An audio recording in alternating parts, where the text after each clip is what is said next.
Good morning. ഒരുപാട് പേര് നമസ്കാരം, ഗുഡ് മോർണിംഗ് ഒക്കെ പറയുന്നുണ്ട്.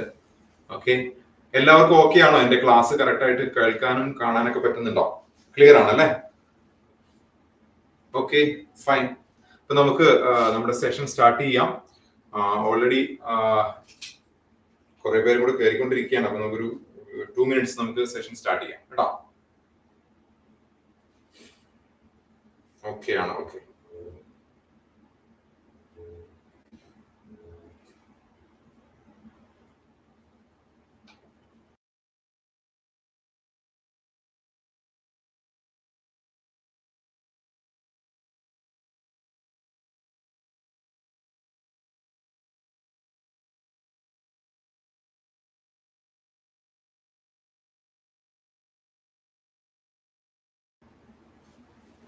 നമുക്ക് 2 minutes നമുക്ക് നമ്മുടെ സെഷൻ സ്റ്റാർട്ട് ചെയ്യാം.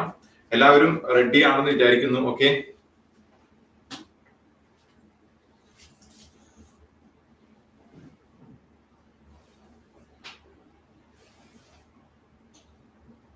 നിങ്ങളുടെ ചാറ്റ് ഞാൻ കാണുന്നുണ്ട്, അതുകൊണ്ടാണ് നോക്കിക്കൊണ്ടിരിക്കുന്നത്. പലരും റെഡിയാണ്. ഓക്കെ, ഇന്ന് ക്ലാസ് എടുക്കുമോ ചോദിക്കുന്നവരുണ്ട്. ഇന്ന് നമ്മുടെ ഒരു വലിയ പ്രോജക്റ്റിന്റെ ഒരു സ്റ്റാർട്ടിംഗ് സ്റ്റേജ് ആണ്. അപ്പൊ സ്വാഭാവികമായിട്ടും നമുക്ക് ഇന്നത്തെ സെഷൻ നമ്മളുടെ ഒരു മൊഡ്യൂളിനകത്ത് വരുന്ന ഒരു കാര്യമല്ല, മൊഡ്യൂളിന്റെ പുറത്തുള്ള ഒരു കാര്യമാണ്. പക്ഷെ ഈ ഓറിയന്റേഷൻ വളരെ ഇമ്പോർട്ടന്റ് ആണ്. എപ്പോഴും നമ്മളൊരു യാത്ര ആരംഭിക്കുമ്പോൾ സ്വാഭാവികമായിട്ട് അതിന്റെ ഒരു പ്ലാനിങ് എന്ന് പറയുന്നത് വളരെ ഇമ്പോർട്ടന്റ് അല്ലേ? അപ്പൊ അങ്ങനത്തെ പ്ലാനിങ് നടത്താൻ വേണ്ടിയിട്ടാണ് നമ്മൾ ഇന്നൊരു ഈ ഒരു ഓറിയന്റേഷൻ വെച്ചിട്ടുള്ളത്. ഇതിനകത്ത് ഇപ്പൊ ഏതാണ്ട് ഒരു 500ഓളം ആൾക്കാർ നിലവിൽ 459 ആൾക്കാർ പങ്കെടുത്തിട്ടുണ്ട്. ഇതിന് കുറേ കൂടെ ആൾക്കാർ കയറാനുണ്ട്. എല്ലാവർക്കും ലിങ്ക് കിട്ടിയെന്ന് വിശ്വസിക്കുന്നു. ഓക്കെ,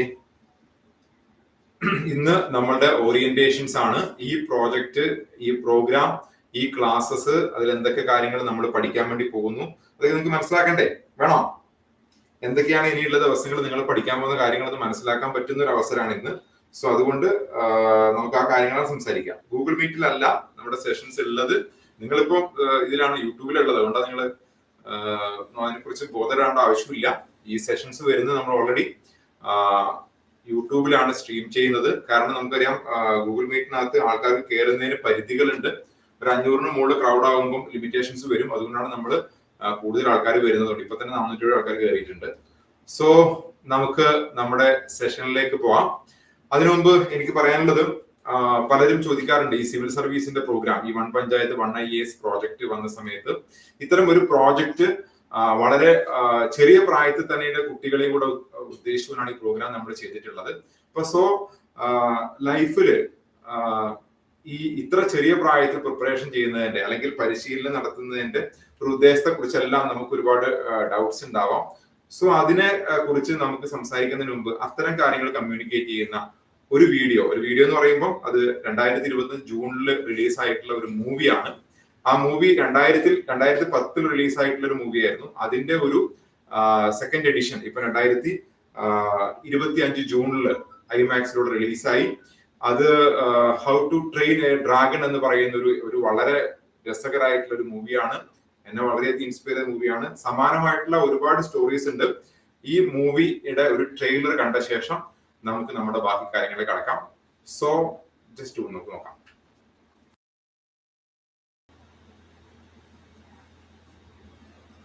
യെസ്, ഈ മൂവി കണ്ടവരൊന്ന് ജസ്റ്റ് ഒന്ന്, കുറെ പേര് ഇപ്പോൾ ഓൾറെഡി മെസ്സേജ് അയക്കുന്നുണ്ട്. ഞാൻ കുറച്ച് എളുപ്പത്തിന് വേണ്ടി മൊബൈൽ നോക്കിയിട്ട് നിങ്ങളെ ചാറ്റ് നോക്കുകയാണ്. ഓക്കെ, ഇത് കണ്ടവരുണ്ട് ഒരുപാട് അല്ലേ? പടം എങ്ങനെ ഉണ്ടായിരുന്നു? വളരെ ഒരുപാട് എക്സ്പീരിയൻസ് ആണ്. ഐ ലൈക്ക് ഇറ്റ്, വണ്ടർഫുൾ, കണ്ടു, മസ്റ്റ് വാച്ച് ഫിലിം എന്നൊക്കെ പറയുന്ന ആൾക്കാരല്ലേ? ഈ ഫിലിം ഞാൻ കാണിക്കാനുള്ള കാരണം, സമാനമായിട്ടുള്ള ആയിരക്കണക്കിന് മൂവീസുകൾ ഹോളിവുഡിൽ ഇറങ്ങാറുണ്ട്, നമ്മുടെ മലയാളത്തിൽ ഇറങ്ങാറുണ്ട്, മറ്റുള്ള ഭാഷകളിൽ ഇറങ്ങാറുണ്ട്. ഞാൻ ഒരു മൂവി ജസ്റ്റ് ഒരു എക്സാമ്പിളിന് വേണ്ടി കാണിച്ചു എന്ന് മാത്രമേ ഉള്ളൂ. ഈ മൂവി എന്താണ് ഉദ്ദേശിക്കുന്നത് ആർക്കും അറിയുമോ? നിലവില് എന്താണ് ഈ മൂവി കൊണ്ട് നമ്മൾ ഉദ്ദേശിക്കുന്നത്? ഈ മൂവി കണ്ടപ്പോ എന്ത് തോന്നി നിങ്ങൾക്ക്? നല്ലതാണ്, ഒറിജിനലിന്റെ ഓക്കെ. എന്താ ഈ മൂവി കൊണ്ട് എന്താ ഉദ്ദേശിക്കുന്നത്? ഈ മൂവിയുടെ സ്റ്റോറി ആർക്കും അറിയോ എന്താന്നുള്ളത്? എന്തുകൊണ്ടായിരിക്കാം ഈ മൂവി നമ്മൾ ഇപ്പൊ ഇവിടെ കാണിക്കാനുള്ള കാരണം? Training, hard work. Okay, original ആണ് ബെറ്റർ കുറേയും കൂടെ. ഓക്കെ, ഇൻസ്പിറേഷൻസ് ആണ്. കോൺട്രാക്ഷൻ ഓഫ് ആനിമൽ എന്ന് പറയുന്നു, റിയൽ കണ്ടു. റീല് കണ്ടു, ഇത് ഒറിജിനൽ കണ്ടിട്ടില്ല എന്നൊക്കെയാണ് അല്ലെ. ഓക്കെ, ഞാൻ ഈ മൂവി കാണിക്കാനുള്ള പ്രധാനപ്പെട്ട കാരണം എന്ന് പറയുന്നത് വേറെ ഒന്നുമല്ല. ഒന്ന്, നമുക്ക് അറിയാം നമ്മള് ഒരു യാത്ര പുറപ്പെടാൻ വേണ്ടി പോകും, നേരത്തെ സ്റ്റാർട്ടിങ് പറഞ്ഞതുപോലെ അല്ലെ. അപ്പൊ സ്വാഭാവികമായിട്ടും പലപ്പോഴും പേരൻസിനും കുട്ടികൾക്കും നമ്മുടെ ടീച്ചേഴ്സിനൊക്കെ ഉള്ള ഡൗട്ട് ഉണ്ട്. നമ്മുടെ കുട്ടികളെ ഒരു സിവിൽ സർവീസ് പോലുള്ള ഒരു പ്ലാറ്റ്ഫോമിലേക്ക് നമ്മൾ അയക്കുമ്പോൾ ഇത്ര ചെറിയ പ്രായത്തിൽ തന്നെ ചെയ്യേണ്ട ആവശ്യമുണ്ടോ എന്നുള്ളൊരു ഡൗട്ട് പലപ്പോഴും പേരൻസിന് ഉണ്ടായേക്കാം. അത്തരം പേരൻസിനും ടീച്ചേഴ്സിനും സ്റ്റുഡൻസിനും ഉള്ള ഒരു റിയൽ എക്സ്പീരിയൻസ് ആണ് ഞാൻ ഇപ്പോൾ കാണിച്ചിട്ടുള്ള ഈ മൂവി എന്ന് പറയുന്നത്. ഈ മൂവിയുടെ ഒരു സ്റ്റോറി ഇങ്ങനെയാണ്. അതായത് ഒരു പ്രദേശം, ഒരു ചെറിയ ഒരു കാടുകളാലൊക്കെ ചുറ്റപ്പെട്ട ഒരു പ്രദേശം. ആ പ്രദേശം എല്ലാ കാലത്തും അവരുടെ കന്നുകാലികളെയും അവിടെയുള്ള മറ്റു മൃഗങ്ങളെയൊക്കെ തന്നെ അവിടെ തൊട്ടടുത്തുള്ള ഡ്രാഗൺ അറ്റാക്ക് ചെയ്യുന്ന ഒരു അവസ്ഥയായിരുന്നു. അപ്പൊ ഡ്രാഗൺ എന്ന് പറയുന്നത് ആ ഗ്രാമത്തിന്റെ ഒരു പൊതുവായിട്ടുള്ള ഒരു ശത്രുവായിരുന്നു. ആ ഡ്രാഗൺ കാരണം അവിടെ ആൾക്കാർക്ക് ജീവിക്കാൻ പറ്റില്ല, അങ്ങനത്തെ ഒരു വലിയ ആ ഒരു കഥയാണ് ഇതിനകത്ത് വരുന്നത്. അങ്ങനെ അവിടെയുള്ള കുട്ടികൾ ഉൾപ്പെടെയുള്ള ആൾക്കാര് പലപ്പോഴും അവര് ചെയ്തുകൊണ്ടിരുന്ന ഒരു കാര്യം എന്താണെന്ന് വെച്ചാൽ, അവര് എപ്പോഴും ഈ ഡ്രാഗനെ ഫൈറ്റ് ചെയ്യാനുള്ള കാര്യങ്ങൾ വളരെ ചെറിയ പ്രായത്തിൽ തന്നെ പഠിക്കാൻ തുടങ്ങും. വളരെ ചെറിയ പ്രായത്തിൽ തന്നെ അവർ ഈ ഡ്രാഗനെ ഫൈറ്റ് ചെയ്യേണ്ട കാര്യങ്ങൾ, കാരണം അവരുടെ എക്സിസ്റ്റൻസ് ആണ് അവിടെ വേണ്ടത്. അപ്പൊ അവരുടെ എക്സിസ്റ്റൻസിന് വേണ്ടിയിട്ട് അവരെന്ത് ചെയ്യും, ഇത്തരത്തിലുള്ള ഒരുപാട് ട്രെയിനിങ്ങുകൾ വളരെ ചെറിയ പ്രായത്തിൽ തന്നെ അറ്റൻഡ് ചെയ്യുന്നു. വീണ്ടും ശ്രദ്ധിക്കുക, വളരെ ചെറിയ പ്രായത്തിൽ തന്നെ കുട്ടികളെ ട്രെയിൻ ചെയ്യുന്നത് ഈ ഡ്രാഗനെ അറ്റാക്ക് ചെയ്യാനും ഡ്രാഗനിൽ നിന്ന് എക്സിസ്റ്റ് ചെയ്ത് ജീവിക്കാനും വേണ്ടിയിട്ടാണ്. അങ്ങനെ പോകുന്ന സമയത്താണ് ആ തലമുറയിലെ മറ്റൊരു കുട്ടി അവിടെ ജനിക്കുന്നു. അവന്റെ ഒരു സ്റ്റോറിയാണ് ഈ ഫിലിം എന്ന് പറയുന്നത്. അവൻ ഡ്രാഗനെ കീഴ്പ്പെടുത്തുന്ന രീതി, ആ രണ്ട് രീതികൾ നമുക്ക് ഇവിടെ ഈ പഠനത്തിൽ അപ്ലിക്കബിൾ ആണ്. ഒന്നാമത്തെ രീതി എന്ന് പറയുന്നത്, അവൻ ഡ്രാഗന്റെ ചരിത്രം പഠിക്കുകയാണ്. ഡ്രാഗനെ കുറിച്ച്, ഡ്രാഗന്റെ ഹിസ്റ്ററി അവൻ ബുക്സിലൂടെ ഒക്കെ പഠിക്കുന്നു. സാധാരണ ഇതിൽ ഡ്രാഗനെ അറ്റാക്ക് ചെയ്യാൻ അവരുടെ ട്രെയിനിങ്ങുകളിൽ ആ രാജ്യത്ത് പല സ്ഥലങ്ങളിൽ നടക്കാറുണ്ട്. അങ്ങനെ ഡ്രാഗനെ അറ്റാക്ക് ചെയ്യുന്ന ട്രെയിനിങ് പഠിച്ച് അവനൊരു ഘട്ടത്തിൽ ഈ ഡ്രാഗനുമായിട്ട് കണക്ട് ചെയ്യേണ്ട, ഡ്രാഗനായിട്ട് ഏറ്റുമുട്ടേണ്ട അവസ്ഥ വരുമ്പോൾ അവിടെ നിന്ന് അവൻ ഡിഫറെന്റ് ആയ ഒരു രീതിയിലേക്ക് പോവുകയാണ്. അവൻ ഡിഫറെന്റ് ആയിട്ട് പോകുന്ന രീതി എന്ന് പറയുന്നത് മറ്റൊന്നുമല്ല, അവൻ ആ ഡ്രാഗനെ അറ്റാക്ക് ചെയ്യുന്ന ഒരു മൊമെന്റിൽ അവന് സാധിക്കുന്നില്ല അതിന്. പകരം അവൻ പിന്നീട് ആ ഡ്രാഗനെ കീഴ്പ്പെടുത്താൻ, മാനസികമായിട്ട് കീഴ്പ്പെടുത്തിയിട്ട്, അവനെ സ്നേഹം കൊണ്ട് കീഴ്പ്പെടുത്തിയിട്ട് അവന്റെ ഒരു യുദ്ധത്തിന് സഹായിക്കുന്ന രീതിയിൽ അവന്റെ രാജ്യത്തിനെ പ്രൊട്ടക്ട് ചെയ്യുന്ന ഒരു ഫോഴ്സ് ആയിട്ട് അതിനെ മാറ്റുന്നതാണ് ഈ സിനിമയുടെ ഒരു ഫൈനൽ എൻഡിങ് എന്ന് പറയുന്നത്. നിങ്ങൾ ആലോചിച്ച് നോക്കൂ, നമ്മൾ പല കാര്യങ്ങളും പഠിക്കാൻ എടുക്കുമ്പം ആ സബ്ജക്ട് നമുക്ക് പലപ്പോഴും അത്രത്തോളം താല്പര്യമുള്ളതാവണം നിർബന്ധമില്ല. നിങ്ങൾ എന്നാണോ ആ സബ്ജക്റ്റിനെ സ്നേഹിക്കാൻ തുടങ്ങുന്നത്, ഇവിടുത്തെ കഥാനായകൻ ഡ്രാഗനെ സ്നേഹിച്ചതുപോലെ നിങ്ങൾ ആ സബ്ജക്റ്റിനെ, നിങ്ങൾ എന്താണോ ചെയ്യാൻ വേണ്ടി പോകുന്നത്, നിങ്ങളുടെ ലക്ഷ്യം എന്താണോ, അതിന് നിങ്ങൾ എന്താണോ സ്നേഹിക്കുന്നത്, അന്ന് മുതൽ അത് നിങ്ങളുടെ അടിമയായിട്ട് മാറുന്നതാണ് യാഥാർത്ഥ്യം. ഈ സ്റ്റോറിയുടെ അവസാനം എന്ന് പറയുന്നത്, ഈ രാജ്യത്തിന് അതുവരെ രാജ്യത്തിന് ഭീഷണിയായിരുന്ന ഒരു ഡ്രാഗൺ എന്ന് പറഞ്ഞ ഫോഴ്സിനെ പിന്നെ ആ രാജ്യത്തിന്റെ ഒരു കാവൽക്കാരാക്കി മാറ്റുകയും അതിനുശേഷം ആ ഡ്രാഗൺസും അവിടെയുള്ള ജനങ്ങളും അവരുടെ മൃഗങ്ങളും കൂടെ ഒരുമിച്ച് പോകുന്ന ഒരു യാത്രയാണ് ഈ ഫിലിമിന്റെ എൻഡിങ് എന്ന് പറയുന്നത്. ഈ സ്റ്റോറി നിങ്ങളോട് ഞാൻ തുടക്കത്തിൽ പറയാനുള്ള കാരണം എന്ന് പറയുന്നത്, ഇതാണ് നമ്മുടെ ജേണിയുടെ ലക്ഷ്യം എന്ന് പറയുന്നത്. രണ്ടാമത്തെ കാര്യം എന്ന് പറയുന്നത്, ഇതിനകത്ത് നമുക്കറിയാം വളരെ ചെറിയ പ്രായത്തിലാണ് ഡ്രാഗനെ കൊല്ലാൻ വേണ്ടിയിട്ടും ഡ്രാഗണിൽ നിന്ന് എക്സിസ്റ്റൻസ് ചെയ്യാൻ വേണ്ടിയിട്ടും ഈ കുട്ടികളെ അവിടെയുള്ള ആൾക്കാർ പരിശീലിപ്പിക്കുന്നത്. എന്തിനാണ് ചെറിയ പ്രായത്തിൽ പരിശീലിപ്പിക്കുന്നത്? ചെറിയ പ്രായത്തിൽ പരിശീലിക്കുന്ന കാര്യങ്ങൾ ഒരിക്കലും ജീവിതത്തിൽ അവർക്ക് അത് മറക്കില്ല. രണ്ടാമത്തെ കാര്യം, അവർക്ക് വളരെ ഈസി ആയിട്ട് ഏത് കാര്യവും പഠിക്കാൻ പറ്റുന്ന പ്രായം എന്ന് പറയുന്നത് ചെറിയ പ്രായം തന്നെയാണ്. സോ ഈ രണ്ട് റീസൺസ് കൊണ്ടുമാണ് അനന്ത IAS അക്കാഡമി സിവിൽ സർവീസിന്റെ ഒരു പ്രോഗ്രാം അവതരിപ്പിക്കുമ്പോൾ, ജില്ലാ പഞ്ചായത്തുകളുടെ സഹകരിച്ച് ഇത്തരം ഒരു പ്രോജക്റ്റ് ചെയ്യുമ്പോൾ അത് വളരെ ചെറിയ പ്രായത്തിൽ തന്നെ 7ാം ക്ലാസ് മുതലുള്ള കുട്ടികളെ കോർഡിനേറ്റ് ചെയ്തുകൊണ്ട് ഈ പ്രോജക്റ്റ് അനന്ത അവതരിപ്പിച്ചത്. ഇതാണ് ഈ ചിത്രത്തിന്റെ ഒരു ഉള്ളടക്കം, അല്ലെങ്കിൽ നമ്മളുടെ ഒരു സ്റ്റോറി തുടങ്ങുന്നത് ഇവിടെ വെച്ചാണ്. സോ എല്ലാവരെയും അനന്ത IAS അക്കാഡമി തൃശൂർ ജില്ലാ പഞ്ചായത്തുമായിട്ട് കണക്ട് ചെയ്ത് മുന്നോട്ട് പോകുന്ന ഈ പ്രോജക്റ്റിലേക്ക്, ഈ പ്രോഗ്രാമിലേക്ക്, ഈ ക്ലാസ്സുകളിലേക്ക് അനന്തയ്ക്ക് വേണ്ടി ഊഷ്മളമായി സ്വാഗതം ചെയ്യുന്നു. ഇന്നത്തെ സെഷൻ, ഇന്നത്തെ അജണ്ട എന്ന് പറയുന്നത്, എന്തൊക്കെയാണ് നമ്മൾ ഇനി വരുന്ന ദിവസങ്ങളിൽ പഠിക്കാൻ വേണ്ടി പോകുന്നത്, നമ്മുടെ മൊഡ്യൂൾ എന്താണ്, ഇത്തരം കാര്യങ്ങളെല്ലാം നമ്മൾ ഡീറ്റെയിൽ ആയി സംസാരിക്കും. നിങ്ങൾക്കുള്ള സംശയങ്ങൾ നിങ്ങൾക്ക് ചാറ്റ് ബോക്സിനകത്ത്, നിങ്ങൾ ഇപ്പോ സംശയം ഇടുന്നതിന് പകരം ഈ സെഷൻ ഒരു 10-40 മിനിറ്റ് കഴിയുമ്പോൾ എൻഡ് ചെയ്യും. ആ സമയത്ത് നിങ്ങൾക്ക് ചാറ്റ് ബോക്സിനകത്ത് ഡൗട്ട്സ് ചോദിക്കാം. നിങ്ങളുടെ ചാറ്റിൽ പ്രധാനപ്പെട്ട എല്ലാ ക്വസ്റ്റ്യൻസ് ഞാൻ ആൻസർ പറയുന്നതായിരിക്കും. സോ നമുക്ക് സ്റ്റാർട്ട് ചെയ്യാം. ഓക്കെ അല്ലേ? ഓക്കെ ആണെങ്കിൽ ഒരു എസ് ടൈപ്പ് ചെയ്യൂ കേട്ടോ.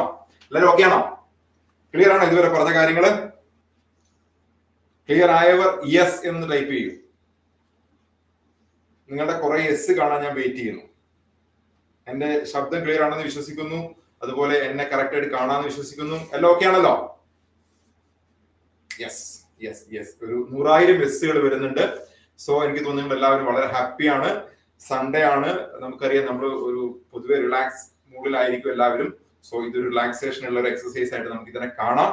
സോ നമുക്ക് ഫസ്റ്റ് സ്ലൈഡിലേക്ക് പോകാം. നമ്മളുടെ പ്രോഗ്രാം എന്ന് പറയുന്നത് എന്താ നമ്മുടെ പ്രോജക്റ്റ്?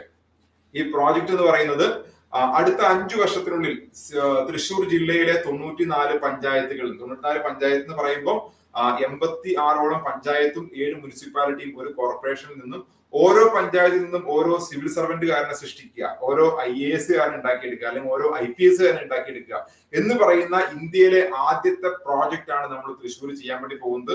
ഏതാണ്ട് 5000ഓളം കുട്ടികളിലേക്ക് എത്തുന്ന ഒരു വലിയ പ്രോജക്റ്റ്. ആ പ്രോജക്റ്റിന്റെ യാത്രയിലേക്ക് പോകുമ്പോൾ ആ യാത്രയെ കുറിച്ച് നമുക്ക് വ്യക്തമായ ഒരു പ്ലാനിങ് ഉണ്ടാവണം. പ്ലാനിങ് ഇല്ലാത്ത യാത്രകളെല്ലാം പലപ്പോഴും വലിയ ദുരന്തങ്ങളിൽ ചെന്ന് കലാശിക്കാറുണ്ട്.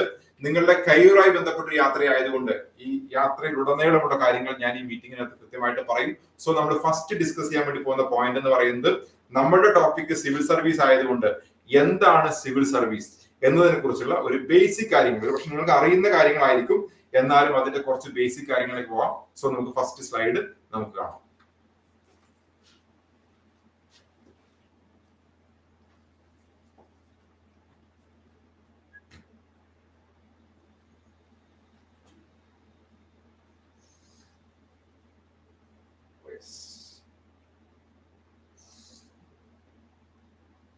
നമുക്ക് ഈ സ്ലൈഡ് പിന്നെ കാണാം. യെസ്, കാണുന്നുണ്ടല്ലോ അല്ലേ? യെസ്, ഓക്കെ, ക്ലിയർ അല്ലേ? എല്ലാവർക്കും കാണാമല്ലോ അല്ലെ? സ്ലൈഡ് എല്ലാവർക്കും ഓക്കെ അല്ലേ? കാണാൻ എല്ലാവർക്കും സ്ലൈഡ് വിസിബിൾ ആണോ എല്ലാവർക്കും? വിസിബിൾ അല്ലേ? അല്ലാത്തവരുണ്ടോ?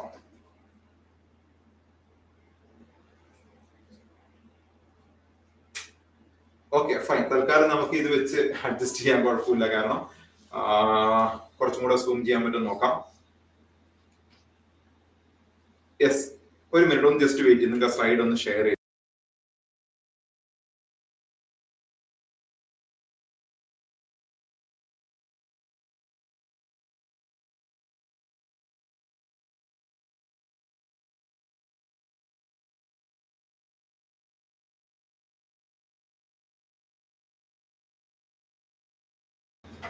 ഹലോ, കേൾക്കാലോ ഇപ്പൊ എല്ലാവർക്കും അല്ലേ? കേൾക്കുന്നുണ്ട്? ഇപ്പൊ കേൾക്കാവോ എല്ലാവർക്കും? ഇപ്പൊ കേൾക്കുന്നുണ്ടോ? യെസ്, കേൾക്കാലോ അല്ലെ? അത് നമ്മൾ കുറച്ചും കൂടെ നിങ്ങൾക്ക് വിസിബിൾ ആവുന്ന രീതിയിൽ സ്ലൈഡ് ഒന്ന് ഷെയർ ചെയ്യാൻ കുറച്ച് പേര് പറഞ്ഞല്ലോ. സ്ലൈഡ് കറക്റ്റ് ക്വാളിറ്റി കിട്ടുന്നില്ല എന്ന് പറഞ്ഞത് കൊണ്ട് കുറച്ചും കൂടെ സ്ലൈഡ് ക്വാളിറ്റി നിങ്ങൾക്ക് തരാൻ വേണ്ടി ചെക്ക് ചെയ്യായിരുന്നു കുറച്ച് സമയം. നമുക്ക് വെയിറ്റ് ചെയ്യാം, അതുവരെ നമുക്ക് സമയം കളയണ്ട. സോ നമുക്ക് സിവിൽ സർവീസിനെ കുറിച്ചാണ് നമ്മൾ ഇവിടെ പഠിക്കാൻ വേണ്ടി പോകുന്നത് അല്ലെ? അപ്പൊ സിവിൽ സർവീസിനെ കുറിച്ച് നിങ്ങൾക്ക് അത് കേൾക്കുമ്പോൾ നിങ്ങൾക്ക് എന്തൊക്കെ കാര്യങ്ങളാണ് നിങ്ങളുടെ മനസ്സിലേക്ക് പെട്ടെന്ന് വരുന്നത്? ഒന്ന് പറയാൻ പറ്റുമോ ആർക്കെങ്കിലും? എന്താണ് ശരിക്കും ഈ സിവിൽ സർവീസ് എന്ന് വെച്ചാൽ? നിങ്ങളുടെ മനസ്സിലുള്ള കാര്യങ്ങൾ പറയും. നമുക്ക് എന്ത് കാര്യം പറയുമ്പോൾ നമ്മുടെ മനസ്സിലേക്ക് ആദ്യം വരുന്ന ഒരു പിക്ചർ ആയിരിക്കും പൊതുവിലോ അല്ലെ? ചിത്രം വരാൻ സാധ്യതയുണ്ട് പലരുടെയും മനസ്സിലേക്ക്. അങ്ങനെയാണെങ്കിൽ എന്റെ ചോദ്യം, നിങ്ങൾക്ക് സിവിൽ സർവീസ് എന്ന് കേൾക്കുമ്പോൾ നിങ്ങളുടെ മൈൻഡിലേക്ക് എന്ത് പിക്ചർ ആണ് വരുന്നത്? പറയാം.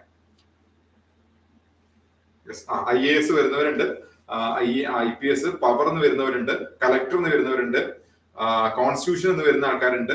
Okay, power, government, all India services, impact, അങ്ങനെ റെസ്പെക്ട് ആണ്, സോഷ്യൽ സർവീസ്, ഇങ്ങനെ പല പല കാര്യങ്ങളാണ് ഓരോരാൾക്കും ഈ വേർഡ് കേൾക്കും മനസ്സിലേക്ക് വരുന്നത് അല്ലെ? കറക്റ്റ് അല്ലേ? ഇപ്പൊ ഞാൻ പലപ്പോഴും പറയാറുണ്ട്, നിങ്ങൾക്ക് യമുന എന്ന് കേൾക്കുമ്പോൾ നിങ്ങളുടെ മനസ്സിലേക്ക് എന്താ വരിക? കുറെ ആൾക്കാരുടെ മനസ്സിലേക്ക് യമുന എന്ന് കേൾക്കുമ്പോൾ വരുന്നത് ഒരു നദിയായിരിക്കാം, ചില ആൾക്കാരുടെ മനസ്സിലേക്ക് ഒരു പെൺകുട്ടിയുടെ ചിത്രം വരാം. അപ്പൊ നമുക്ക് ഓരോ കാര്യം കേൾക്കുമ്പോൾ നമ്മുടെ മനസ്സിലേക്ക് ഒരു പിക്ചർ വരും നമുക്ക് അല്ലെ? സോ അങ്ങനെ നിങ്ങൾക്ക് വരുന്ന പിക്ചറാണ് IAS, IPS അല്ലെങ്കിൽ ഈ പറയുന്നത്. അപ്പൊ സോ സിവിൽ സർവീസ് എന്ന് പറയുന്ന ഒരു സെഗ്മെന്റ് എന്തുകൊണ്ടാണ് ഇത്ര മാത്രം മറ്റുള്ള മേഖലയിൽ നിന്ന് ഡിഫറെന്റ് ആയിട്ട് മാറുന്നത്? അറിയോ ആർക്കെങ്കിലും? എന്തായിരിക്കും റീസൺ? എന്തുകൊണ്ടാണ് സിവിൽ സർവീസ് മറ്റുള്ളതിൽ നിന്ന് വളരെ വ്യത്യസ്തമായിട്ട് മാറുന്നത്?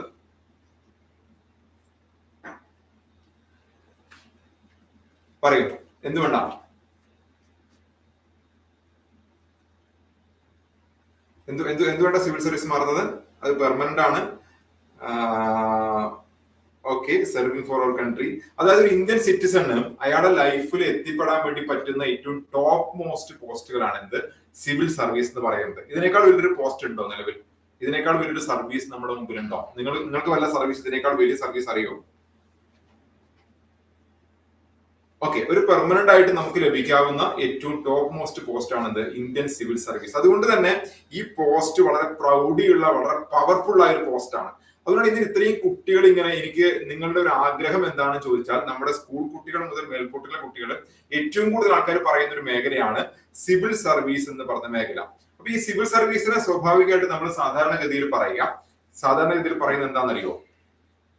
സാധാരണ പറയുക എന്താ?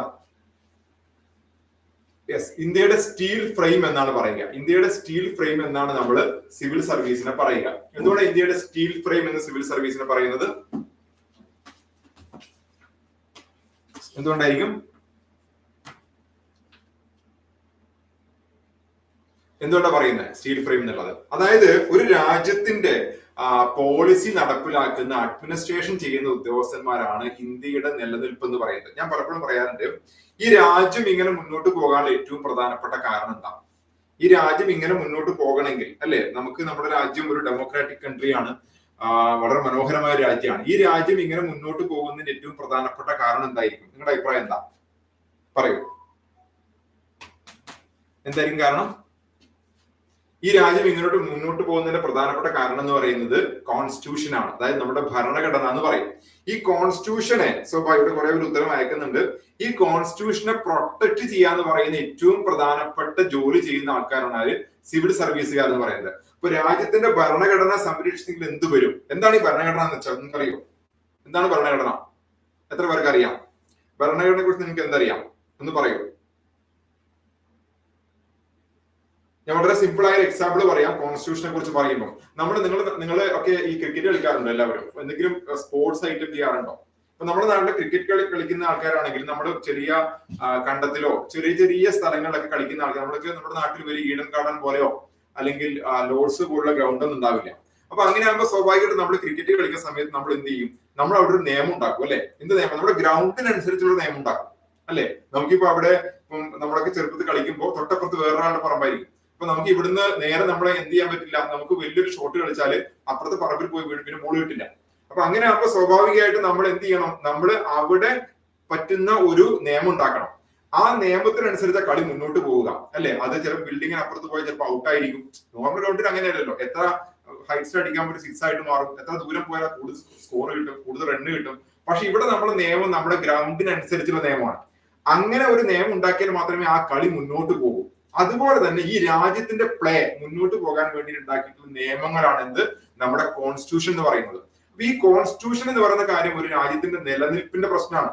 അപ്പൊ അതുകൊണ്ട് ഈ കോൺസ്റ്റിറ്റ്യൂഷൻ പ്രൊട്ടക്ട് ചെയ്യുക എന്ന് പറയുന്നത് ഓരോ ജനങ്ങളുടെയും ലക്ഷ്യം പോലെ തന്നെ അത് നടപ്പിലാക്കേണ്ട, അത് കൃത്യമായിട്ട് നടപ്പിലാകേണ്ടെന്ന് ഉറപ്പുവരുത്തേണ്ട ഒരു ചുമതലയുള്ള ആൾക്കാരാണ് ഇന്ത്യൻ അഡ്മിനിസ്ട്രേറ്റീവ് സർവീസിലുള്ള, ഇന്ത്യൻ സിവിൽ സർവീസിലുള്ള ഉദ്യോഗസ്ഥന്മാരുടെ ഏറ്റവും പ്രധാനപ്പെട്ട ഒരു ടാസ്ക് എന്ന് പറയുന്നത്.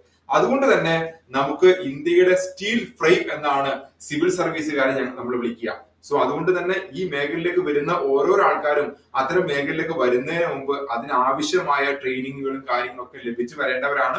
സോ അങ്ങനെയാണെങ്കിൽ മാത്രമേ നമുക്ക് ഏറ്റവും മികച്ച ഒരു രാജ്യമായിട്ട് മുന്നോട്ട് പോകാനും ഏറ്റവും മികച്ച സിവിൽ സർവീസിനെ പ്രൊവൈഡ് ചെയ്യുന്ന കൺട്രി ആയിട്ട് മുന്നോട്ട് പോകാനും സാധിക്കൂ.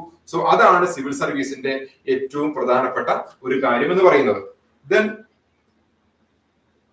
നമുക്ക് സ്വാഭാവികമായിട്ട് അറിയാം, ഒരു സിവിൽ സർവീസുകാരനെ സംബന്ധിച്ചിട്ട് അയാളുടെ ഒരു പ്രധാനപ്പെട്ട ജോബ് എന്തായിരിക്കും? അറിയാം. എന്താണ് സിവിൽ സർവീസുകാരന്റെ പ്രധാനപ്പെട്ട ജോബ് എന്ന് പറയുന്നത്? നിങ്ങൾക്ക് അറിയുന്ന കാര്യം പറഞ്ഞോളൂ.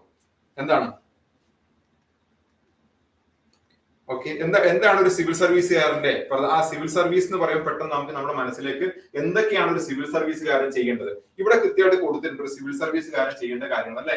ഒന്ന് ഞാൻ പറഞ്ഞു, implement laws, monitor school, hospitals, infrastructure, ഇത്തരം കാര്യങ്ങളെല്ലാം നമ്മളുടെ ഒരു പബ്ലിക് സർവീസിന്റെ ഭാഗമായിട്ട് വരുന്ന കാര്യങ്ങളാണ്.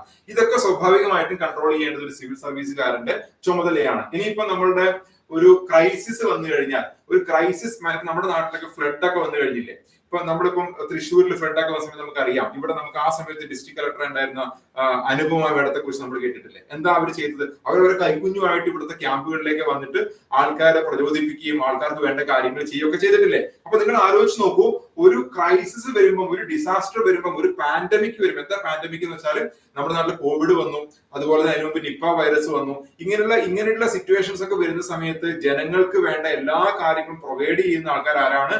ആ ഡിസ്ട്രിക്റ്റിന്റെ ഭരണത്തലവനായിട്ടുള്ള ആൾക്കാരാണ്. സോ ഇത്തരം പാൻഡമിക് സിറ്റുവേഷൻസും കാര്യങ്ങളൊക്കെ വരുമ്പോൾ നമ്മുടെ ഹ്യൂമൻസിന്, നമ്മുടെ ഇവിടുത്തെ ജനങ്ങൾക്ക് വേണ്ട വെൽഫെയർ പ്രൊവൈഡ് ചെയ്യുക എന്നുള്ളത് ഒരു സിവിൽ സർവീസുകാരന്റെ ഏറ്റവും പ്രധാനപ്പെട്ട ചുമതലയുള്ള ഒന്നാണ്. ഇനി മറ്റൊരു കാര്യം ലോ ആൻഡ് ഓർഡർ സംരക്ഷിക്കുക എന്നുള്ളതാണ്. നമ്മുടെ നാട്ടിലെ ജനങ്ങൾക്ക് വേണ്ട സുരക്ഷിതത്വം കൊടുക്കാൻ വേണ്ടിയിട്ട്, ലോ ആൻഡ് ഓർഡർ സംരക്ഷിക്കാൻ വേണ്ടിയിട്ട് ഒരു സിവിൽ സർവീസുകാരൻ ബാധ്യപ്പെട്ടിട്ടുണ്ട്. ഇങ്ങനെയുള്ള ഒരുപാട് കാര്യങ്ങൾ, ഇവിടെ സോഷ്യൽ ജസ്റ്റിസ്, എക്കണോമിക് ഡെവലപ്മെന്റ്, ഇങ്ങനെയുള്ള കാര്യങ്ങളെല്ലാം ചെയ്യുക എന്ന് പറയുന്നത് ഒരു സിവിൽ സർവീസുകാരന്റെ ഏറ്റവും പ്രധാനപ്പെട്ട ടാസ്ക് ആണ്. ക്ലിയർ ആണോ ഞാൻ പറഞ്ഞ കാര്യങ്ങൾ ഇതുവരെ? ഞാനൊരു സിവിൽ സർവീസിലേക്ക് വരുന്ന ഒരു കുട്ടിയെ സംബന്ധിച്ച് അവർ ചെയ്യേണ്ടുന്ന ഏറ്റവും പ്രധാനപ്പെട്ട കാര്യങ്ങളെ കുറിച്ചാണ് ഞാൻ പറഞ്ഞുകൊണ്ടിരിക്കുന്നത്. ഇതുവരെ ഞാൻ പറഞ്ഞ കാര്യങ്ങൾ ഓക്കെ ആണ്, ക്ലിയർ ആണെങ്കിൽ ഒന്ന് ജസ്റ്റ് യെസ് എന്ന് ടൈപ്പ് ചെയ്യൂ. കാരണം ഈ നമ്മുടെ യൂട്യൂബിൽ സംസാരിക്കുമ്പോൾ സ്വാഭാവികമായിട്ടും എനിക്ക് നിങ്ങളുടെ ഡയറക്റ്റ് ഇന്ററാക്ഷൻ അത് നിങ്ങളുടെ ശബ്ദത്തിലൂടെ കേൾക്കാൻ പറ്റാത്തതുകൊണ്ടാണ് ഞാൻ ഈ യെസ് ടൈപ്പ് ചെയ്യാൻ പറയുന്നത് കേട്ടോ. നമുക്ക് ഇങ്ങനെ പോയാൽ പോരെ, കുഴപ്പമില്ലല്ലോ. ഓക്കെ അല്ലേ എല്ലാവരും? യെസ്. എല്ലാവരും ചായയൊക്കെ കുടിച്ചിട്ടല്ലേ ഇരിക്കുന്നത്? ക്ഷീണമൊന്നുമില്ലല്ലോ ആർക്കും. ഞാൻ കുറച്ച് എക്സ്പ്രസ് സ്പീഡിൽ ക്ലാസ് എടുക്കുന്ന ഒരാളാണ്. അതുകൊണ്ട് ചിലപ്പോൾ എന്നോട് പലരും പറയാറുണ്ട് ക്ലാസ്സസ് കുറച്ച് എന്ത് ചെയ്യണം, സ്റ്റോറി എടുക്കാൻ പറയുന്നത്. എന്നാലും ഈ സെഷൻസ് അധികം സമയം ദീർഘിപ്പിക്കേണ്ട എന്നുള്ളത് കൊണ്ട് ഞാൻ കുറച്ച് സ്പീഡ് പോകുന്നു. മക്കൾക്കെല്ലാം ഓക്കെ അല്ലേ? മക്കൾക്കും പേരൻസിനും എല്ലാവർക്കും ഓക്കെ അല്ലേ? Yes yes yes. Thank you. അപ്പൊ നമ്മൾ ഇതുവരെ പറഞ്ഞുകൊണ്ടിരുന്നത് സിവിൽ സർവീസിന്റെ പ്രധാനപ്പെട്ട കാര്യങ്ങൾ. ഇപ്പൊ കുറച്ചും കൂടെ നിങ്ങൾക്ക് സ്ക്രീൻ ഷെയറിംഗ് ഓക്കെ ആയോ? ഇപ്പൊ സ്ക്രീൻ ഷെയറിംഗ് എങ്ങനെയുണ്ട്? ഓക്കെ ആണോ? ഇത് സെറ്റ് ആക്കാനാണ് കുറച്ച് സമയം എടുത്ത് കേട്ടോ. Okay, thank you. അപ്പൊ നമുക്ക് ഇനി നമ്മൾ പറഞ്ഞു സിവിൽ സർവീസിനെ കുറിച്ചുള്ള കാര്യങ്ങൾ നമ്മൾ ഓൾറെഡി പറഞ്ഞു കഴിഞ്ഞു.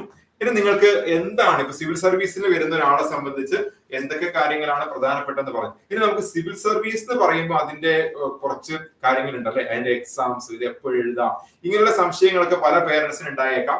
അതിനുള്ള കുറച്ച് കാര്യങ്ങളോട് നമുക്ക് പറയാം. അതായത് ഒരാള് സിവിൽ സർവീസിന് പഠിക്കുമ്പോൾ ഈ എക്സാമിനേഷൻ സാധാരണ എക്സാമിൽ നിന്ന് കുറച്ച് ഡിഫറെന്റ് ആയിട്ടുള്ള ഒരു എക്സാമിനേഷൻ ആണ്. ഓക്കെ അല്ലേ? ഈ എക്സാമിനേഷൻ ഒരു നോർമൽ എക്സാമിനേഷൻ പോലെയല്ല, കുറച്ചും കൂടി ഡിഫറെന്റ് ആയിട്ടുള്ള എക്സാമിനേഷൻ ആണ്. 1 സെക്കൻഡ്.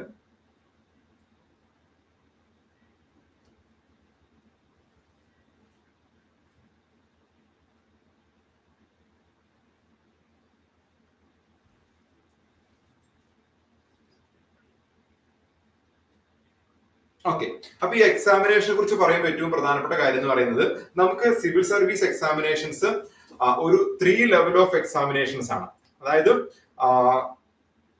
ഞാൻ നേരത്തെ പറഞ്ഞല്ലോ, ഇന്ത്യയുടെ സ്റ്റീൽ ഫ്രെയിം ആണ് സിവിൽ സർവീസ് എന്ന് പറയുന്നത്. അപ്പൊ ഈ സ്റ്റീൽ ഫ്രെയിമിലേക്ക് ആൾക്കാരെ ചൂസ് ചെയ്യുമ്പോൾ നമ്മൾ സ്വാഭാവികമായിട്ടും എന്താണ്, ഇതിനകത്ത് അർഹതപ്പെടാത്ത ആൾക്കാർ വരാൻ പാടില്ല അല്ലെ? അങ്ങനെ വന്നാൽ എന്താ സംഭവിക്കുക? നമ്മുടെ രാജ്യത്തിന്റെ നിലനിൽപ്പ് തന്നെ ഭീഷണിയാവും. അപ്പൊ ഈ രാജ്യത്തിനെ പ്രൊട്ടക്ട് ചെയ്യേണ്ട, അതിന്റെ അഡ്മിനിസ്ട്രേറ്റീവ് ജോബ് ചെയ്യേണ്ട ഒരു ഫോഴ്സിനെയാണ് നമ്മൾ ചൂസ് ചെയ്യുന്നത്. അതുകൊണ്ട് സ്വാഭാവികമായിട്ടും ഇതിന്റെ ഫിൽട്രേഷൻ എന്ന് പറയുന്നത് വളരെ പ്രധാനപ്പെട്ട കാര്യമാണല്ലേ. നമ്മൾ ഫിൽട്ടർ ചെയ്യാനുള്ള അർത്ഥം എന്താ? നമുക്ക് ഏറ്റവും ആവശ്യമുള്ള ആൾക്കാരെ മാത്രം ലഭിക്കുക. അപ്പൊ അതിനുവേണ്ടി UPSC സിവിൽ സർവീസ് എക്സാമിനേഷൻ നടത്തുന്ന ബോഡിയാണ് UPSC എന്ന് പറയുന്നത്. നമ്മുടെ കേരളത്തില് കേരള ഗവൺമെന്റിന്റെ കീഴിലുള്ള ജോബുകളിലേക്ക് ആൾക്കാർ റിക്രൂട്ട് ചെയ്യുന്ന agency PSC, public service commission എന്ന് പറയുമ്പോൾ അതിന് തൊട്ടിപ്പുറത്ത് യു കൂടെ ചേർത്ത് കഴിഞ്ഞാൽ യൂണിയൻ പബ്ലിക് സർവീസ് കമ്മീഷൻ. അപ്പൊ യൂണിയൻ പബ്ലിക് സർവീസ് കമ്മീഷൻ നടത്തുന്ന ഒരു എക്സാമിനേഷൻ ആണ് CSE എന്ന് പറയുന്ന സിവിൽ സർവീസ് എക്സാമിനേഷൻ. അപ്പൊ ഈ സിവിൽ സർവീസ് എക്സാമിനേഷനിലേക്ക് നമുക്ക് പങ്കെടുക്കുന്ന ഒരാളെ സംബന്ധിച്ച് അവർക്ക് 3 സ്റ്റേജുകളിലായിട്ട് എക്സാം ഉണ്ട്. അതിന്റെ ഫസ്റ്റ് സ്റ്റേജ് എന്ന് പറയുന്നത് പ്രിലിമിനറി എക്സാമിനേഷൻ. പ്രിലിമിനറി എക്സാമിനേഷൻ വെച്ചാൽ പ്രാഥമിക പരീക്ഷ എന്നാണ് നമ്മൾ അതിനെ മലയാളത്തിൽ പറയുക. അപ്പൊ ഈ പ്രാഥമിക പരീക്ഷ സ്വാഭാവികമായിട്ടും എല്ലാവർക്കും എഴുതാൻ വേണ്ടി പറ്റുന്ന ഒരു എക്സാമിനേഷൻ ആണ്. ഒരു ദിവസം എല്ലാവർക്കും എന്ന് പറയുമ്പോൾ ഈ എക്സാമിനേഷൻ എഴുതാനുള്ള ഒരു ക്രൈറ്റീരിയ എന്ന് പറയുന്നത് ഏതെങ്കിലും ഒരു വിഷയത്തിൽ ഡിഗ്രി ഉണ്ടായിരിക്കണം. ഏതെങ്കിലും ഒരു വിഷയത്തിൽ ഡിഗ്രി ഉള്ള ഇന്ത്യൻ സിറ്റിസൺ ആയിട്ടുള്ള ഒരാൾക്ക് എന്ത് ചെയ്യാം? ഈ സിവിൽ സർവീസ് പരീക്ഷ എഴുതാൻ വേണ്ടി സാധിക്കും. നമ്മുടെ കേരളത്തിൽ നമുക്ക് കാലിക്കറ്റും എറണാകുളത്തും അതുപോലെ തന്നെ ട്രിവാൻഡ്രത്തൊക്കെ സെന്ററുകളായിട്ട് നമുക്ക് എക്സാം എഴുതാം. ഒരു ദിവസം നടക്കുന്ന 2 പരീക്ഷയാണ് ജനറൽ സ്റ്റഡീസ് പേപ്പർ 1 എന്ന് പറയുന്ന examination, civil service aptitude test എന്ന് പറയുന്ന CSAT എന്ന് പറയുന്ന രണ്ടാമത്തെ എക്സാമിനേഷൻ. ഈ 2 എക്സാമിനേഷനും ഒരു ക്വാളിഫയിങ് നേച്ചറിലുള്ള എക്സാമിനേഷൻ ആണ്. രാവിലെയും ഉച്ചക്കുമായിട്ട് നടക്കുന്ന ഈ എക്സാമിനേഷൻ ഒരു ഒബ്ജക്റ്റീവ് ടൈപ്പ് മാതൃകയിലുള്ള എക്സാമിനേഷൻ ആയിരിക്കും. ഈ എക്സാമിനേഷൻ എഴുതാൻ നമുക്ക് ഒരു ചെലവുമില്ല. ആർക്ക് വേണമെങ്കിലും ഈ പരീക്ഷയ്ക്ക് അപ്ലിക്കേഷൻ കൊടുത്തുകൊണ്ട് എഴുതാം. പെൺകുട്ടികൾക്കൊക്കെ കംപ്ലീറ്റ് ഇതിന്റെ അപ്ലിക്കേഷൻ ചെയ്യുന്നതിന് പോലും ഫീസ് ഇല്ല. ഒരു അത്ര വളരെ ലിബറൽ ആയിട്ടൊരു എക്സാമിനേഷൻ. ഈ എക്സാമിനേഷന്റെ ഒരു യോഗ്യത ഏതെങ്കിലും വിഷയത്തിൽ ഡിഗ്രി ഉണ്ടായിരിക്കണം എന്ന് മാത്രമേ ഉള്ളൂ. അപ്പൊ ഈ ഫസ്റ്റ് സ്റ്റേജ് എക്സാമിനേഷൻ കഴിഞ്ഞു കഴിഞ്ഞാൽ നമ്മൾ സ്വാഭാവികമായിട്ടും അതിന്റെ റിസൾട്ട് വരും. അതിന്റെ റിസൾട്ട് വന്നു കഴിയുമ്പോൾ നമുക്കറിയാം സിവിൽ സർവീസിന്റെ പ്രിലിമിനറി എക്സാമിനേഷന് എത്ര ആൾക്കാർ എഴുതുന്നുണ്ടെന്ന് അറിയാൻ പറ്റും. നമുക്ക് ആർക്കെങ്കിലും അറിയുന്നവരൊന്ന് ടൈപ്പ് ചെയ്യും. എത്ര പേര് സിവിൽ സർവീസിന്റെ ഈ പറയുന്ന 1ാം ഘട്ട പരീക്ഷ രാവിലെയും ഉച്ചയ്ക്ക് നടക്കുന്ന ഈ 2 പേപ്പർ എഴുതുന്ന എത്ര പേര് കാണും ഇന്ത്യയിൽ? അല്ലെങ്കിൽ എത്ര പേര് അപ്ലിക്കേഷൻ കൊടുക്കുന്നുണ്ടാവും? അറിയുന്നവർ ജസ്റ്റ് ഒന്ന് ടൈപ്പ് ചെയ്തോളൂ. ജസ്റ്റ് ഒരു ഇന്ററാക്ഷൻ ആവാം നമുക്ക്. ഓക്കെ 1000, 10000, 2000, 5000, 10000 അങ്ങനെയൊക്കെ പറയുന്നവരുണ്ട്. ഓക്കെ മോർ ദാൻ 5 lakhs എന്നൊക്കെ പറയുന്നവരുണ്ട്. Okay, very good. പലരും വളരെ കൃത്യമായ ആൻസർ പറഞ്ഞിട്ടുണ്ട്. ഏതാണ്ട് 10 ലക്ഷത്തിലധികം ആൾക്കാർ ഈ പരീക്ഷയ്ക്ക് അപ്ലിക്കേഷൻ കൊടുക്കുകയും അതിന്റെ ഒരു 50% ആൾക്കാർ എഴുതുകയും ചെയ്തൊരു പരീക്ഷയാണ് നമ്മുടെ സിവിൽ സർവീസ് എക്സാമിനേഷൻ എന്ന് പറയുന്നത്. അപ്പൊ നോക്കൂ, നിങ്ങൾ കോമ്പീറ്റ് ചെയ്യേണ്ട എത്ര പേരോടാണ്. ഞാൻ എപ്പോഴും പറയാറുണ്ട്, പരീക്ഷ എഴുതുമ്പോൾ തന്നെ 50% ആൾക്കാർ ഈ കോമ്പറ്റീഷനിൽ നിന്ന് പുറത്തേക്ക് പോകുന്ന ഒരു എക്സാമിനേഷൻ ആണ് എന്ത്? സിവിൽ സർവീസിന്റെ എക്സാമിനേഷൻ. അതിന്റെ അർത്ഥം എന്താ? 10 ലക്ഷം പേര് അപ്ലിക്കേഷൻ കൊടുത്താൽ 5 ലക്ഷം പേര് മാത്രമേ പരീക്ഷയിലുള്ളൂ. അപ്പൊ നിങ്ങൾ 5 ലക്ഷം പേരോട് മാത്രം മത്സരിച്ചാൽ പോയെ? മനസ്സിലായി? ഈ 5 ലക്ഷം പേര് ഒരു ഒബ്ജക്റ്റീവ് ടൈപ്പ് ആയിട്ടുള്ള എക്സാമിനേഷൻ എഴുതുന്നു. ആ എക്സാമിനേഷൻ ശേഷം എത്ര പേരാണ് സെക്കൻഡ് സ്റ്റേജിലേക്ക് പോകുക? അറിയുന്നത് നമുക്ക് എത്ര പേര് സെക്കൻഡ് സ്റ്റേജിലേക്ക് പോകും ഒന്ന് അറിയുന്നവർ ടൈപ്പ് ചെയ്തോളൂ. 10 ലക്ഷം എനിക്ക് മനസ്സിലായി. ഇനി അതിൽ നിന്ന് 2ാമത്തെ ലെവലിലേക്ക് പോകുമ്പോൾ മെയിൻ എക്സാമിനേഷൻ എന്ന് പറയുന്ന വളരെ പ്രധാനപ്പെട്ട എക്സാമിനേഷനിലേക്ക് പോകുന്ന എത്ര പേര് കാണും? നിങ്ങളുടെ അഭിപ്രായം പറയും. 50%, 3 ലക്ഷം, 2 ലക്ഷം, 2 ലക്ഷം, 5000. ചില ആൾക്കാരൊക്കെ അടുത്തെത്തിയിട്ടുണ്ട്. എത്ര വരും? എത്ര പേര് എഴുതുന്നുണ്ടാവും? മെയിൻ എക്സാമിനേഷൻ പാസ്സാവുന്ന ആൾക്കാരുടെ ഒരു അപ്രോക്സിമേറ്റ് ആണ്. ഞാനൊന്ന് പറയുന്ന നമ്പേഴ്സ് എല്ലാം വളരെ കൃത്യമായ നമ്പേഴ്സ് ആയിരിക്കില്ല. കാരണം ഓരോ വർഷത്തെയും എത്ര പേരാണോ ആ വർഷം സർവീസിലേക്ക് വേണ്ടത് അതിനനുസരിച്ചാണ് വരിക. അങ്ങനെയാണെങ്കിൽ അറൌണ്ട് ഒരു 10000 ആൾക്കാരായിരിക്കും നമ്മളുടെ മെയിൻ എക്സാമിനേഷനിലേക്ക് ക്വാളിഫൈ ചെയ്യുന്നത്. ഈ മെയിൻ എക്സാമിനേഷൻ എന്ന് പറയുന്നത് അതിന്റെ പേര് സൂചിപ്പിക്കുന്ന പോലെ അതൊരു ഒരു പ്രധാനപ്പെട്ട എക്സാമിനേഷൻ ആണ്. ഇപ്പൊ മെയിൻ എക്സാമിനേഷൻ ഒരു ഡിസ്ക്രിപ്റ്റീവ് ടൈപ്പിലുള്ള എക്സാമിനേഷൻ ആണ്. അതായത് ഡിസ്ക്രിപ്റ്റീവ് ടൈപ്പ് എക്സാമിനേഷൻ എന്ന് വെച്ചാൽ എന്തിന്റെ അർത്ഥം? അതൊരു എഴുത്തു പരീക്ഷയാണ്. അപ്പം സ്വാഭാവികമായിട്ടും നമ്മൾ പ്രിലിംസ് എക്സാമിനേഷൻ ഒബ്ജക്റ്റീവ് ടൈപ്പിൽ എഴുതി. 2ാമത്തെ ഘട്ടം എഴുത്തു പരീക്ഷയാണ്. 9 പേപ്പറുള്ള ഒരു ഇതാണ് മെയിൻ എക്സാമിനേഷൻ എന്ന് പറയുന്നത്. അതിനകത്ത് GS പേപ്പർ 1, 2, 3 അങ്ങനെയുള്ള പേപ്പറുകൾ, അങ്ങനെയുള്ള ഓപ്ഷണൽ സബ്ജക്റ്റുകൾ, അങ്ങനെ പല സബ്ജക്റ്റ് ഉണ്ട്. എല്ലാ സബ്ജക്റ്റും ഡീറ്റെയിൽ ആയിട്ട് ഞാൻ പറയാൻ ആഗ്രഹിക്കുന്നില്ല. ഓരോന്നിനും 250 മാർക്ക് വീതമുള്ള പരീക്ഷ. ടോട്ടൽ 1750 മാർക്കിന്റെ ഒരു എക്സാമിനേഷൻ ആണ് മെയിൻ എക്സാമിനേഷൻ എന്ന് പറയുന്നത്. ഈ മെയിൻ എക്സാമിനേഷനകത്ത് ഒബ്ജക്റ്റീവ് നമ്മുടെ ഈ ഓപ്ഷണൽ സബ്ജക്റ്റുകൾ ഉണ്ട്. ഓപ്ഷണൽ സബ്ജക്ട് എന്ന് പറയുന്നത് മലയാള അർത്ഥം ഐച്ഛിക വിഷയം എന്നാണ്. ഓപ്ഷണൽ സബ്ജക്ട് നമ്മൾക്ക് സ്വാഭാവികമായിട്ടും നമ്മൾ 26 സബ്ജക്റ്റുകളാണ് UPSC അതിനുവേണ്ടി മാറ്റി വെച്ചിട്ടുള്ളത്. ഈ 26 സബ്ജക്റ്റിൽ നമുക്ക് ഇഷ്ടപ്പെട്ട സബ്ജക്ട് ചൂസ് ചെയ്യാം. ഒരു മലയാളി എന്ന നിലയ്ക്ക് നമുക്ക് അഭിമാനത്തോടെ പറയാൻ വേണ്ടി പറ്റും, മലയാളം ഒരു ഓപ്ഷണൽ സബ്ജക്റ്റ് ആണ്. ഇന്ത്യയുടെ റീജിയണൽ ലാംഗ്വേജുകളിൽ മലയാളം, കന്നഡ, തമിഴ്, തെലുങ്ക് ഇതൊക്കെ നമ്മുടെ ഓപ്ഷണൽ സബ്ജക്റ്റ് ആണ്. അപ്പൊ മലയാളം ലിറ്ററേച്ചർ പഠിച്ചുകൊണ്ട് ഇവിടെ നമ്മൾ തൃശ്ശൂര് മുൻപ് പൂരത്തിന്റെ സമയത്ത് വളരെ ശ്രദ്ധിക്കപ്പെട്ട ആളാണ് നമ്മുടെ ഹരിത ബി കുമാർ എന്ന് പറയുന്ന സിവിൽ സർവീസ് 1ാം റാങ്ക് കിട്ടിയ ലേഡി. നിങ്ങൾക്കറിയോ ഹരിത ബി കുമാർ റാങ്ക് എന്ന് പറയുന്നത് നമ്മുടെ രാജു നാരായണ സ്വാമിക്ക് ശേഷം ഫസ്റ്റ് റാങ്ക് കിട്ടിയ കേരളത്തിലെ അടുത്തൊരാൾ എന്ന് പറയുന്നത് ഹരിതയാണ്. അപ്പൊ ഹരിത ആദ്യത്തെ പ്രാവശ്യം സിവിൽ സർവീസ് എഴുതിയപ്പോ ഹരിതക്ക് എന്ത് കിട്ടി? ഹരിത IRS വന്നു. അങ്ങനെ IRS ഇന്ത്യൻ റവന്യൂ സർവീസിലേക്ക് വന്നു. ആ റവന്യൂ സർവീസിന് ശേഷം അവർ എന്ത് ചെയ്തു?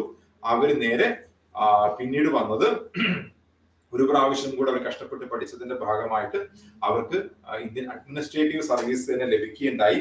ആ ഇന്ത്യൻ അഡ്മിനിസ്ട്രേറ്റീവ് സർവീസ് അവർക്ക് ലഭിക്കുമ്പോൾ അവരുടെ റാങ്ക് എന്ന് പറയുന്നത് ഫസ്റ്റ് റാങ്ക് ആയിരുന്നു. ആ ഫസ്റ്റ് റാങ്ക് കിട്ടിയ ഹരിത ചൂസ് ചെയ്ത ഓപ്ഷണൽ സബ്ജക്ട് എന്ന് പറയുന്നത് മലയാളമായിരുന്നു. അപ്പൊ മലയാളം ഓപ്ഷണൽ സബ്ജക്ട് സ്വീകരിച്ച ഹരിതക്ക് 1ാം റാങ്ക് കിട്ടി. അപ്പം അവർ മലയാളം ലിറ്ററേച്ചർ നമ്മുടെ തകഴിയുടെയും കുഞ്ചൻ നമ്പ്യാരുടെയും MDയുടെയും ഒക്കെ ലിറ്ററേച്ചറിനെ കുറിച്ച് പഠിച്ചുകൊണ്ടാണ് അവർ സിവിൽ സർവീസിന് ഓപ്ഷണൽ സബ്ജക്ട് ചൂസ് ചെയ്തത്. സോ അങ്ങനെ സിവിൽ സർവീസിലേക്ക് വരാം. ഇനി മലയാളം ഇഷ്ടമില്ലാത്തവർക്ക് മറ്റൊരുപാട് സബ്ജക്റ്റുകൾ, polity, history, economics, geography, botany, zoology, anthropology, ഇങ്ങനെയുള്ള പിന്നെ പബ്ലിക് അഡ്മിനിസ്ട്രേഷൻ, ഇങ്ങനെയൊക്കെയുള്ള സബ്ജക്ട്, ഇങ്ങനെ 26 സബ്ജക്റ്റുകൾ, മാത്സ്, ഇങ്ങനെയൊക്കെയുള്ള സബ്ജക്ട് നിങ്ങൾക്ക് ചൂസ് ചെയ്തുകൊണ്ട് ഈ മെയിൻ എക്സാമിനേഷന്റെ ഓപ്ഷണൽ പേപ്പറുകൾ സെലക്ട് ചെയ്യാം. ഇത് കൂടാതെ നമുക്ക് അതിനകത്ത് കുറെ സ്റ്റാറ്റിക് പേപ്പറുകൾ ഉണ്ട്.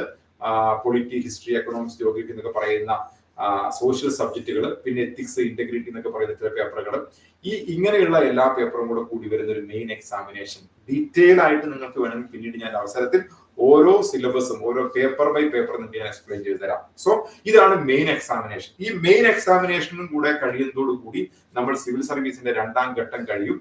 ആ 2ാം ഘട്ടം കഴിഞ്ഞ് നമുക്ക് 3ാമത്തെ ഘട്ടം എന്താണ് 3ാമത്തെ ഘട്ടം? എത്ര പേർക്ക് അറിയാം? ഒന്ന് ചാറ്റ് ചെയ്യൂ. എന്താണ് 3ാമത്തെ ഘട്ടം?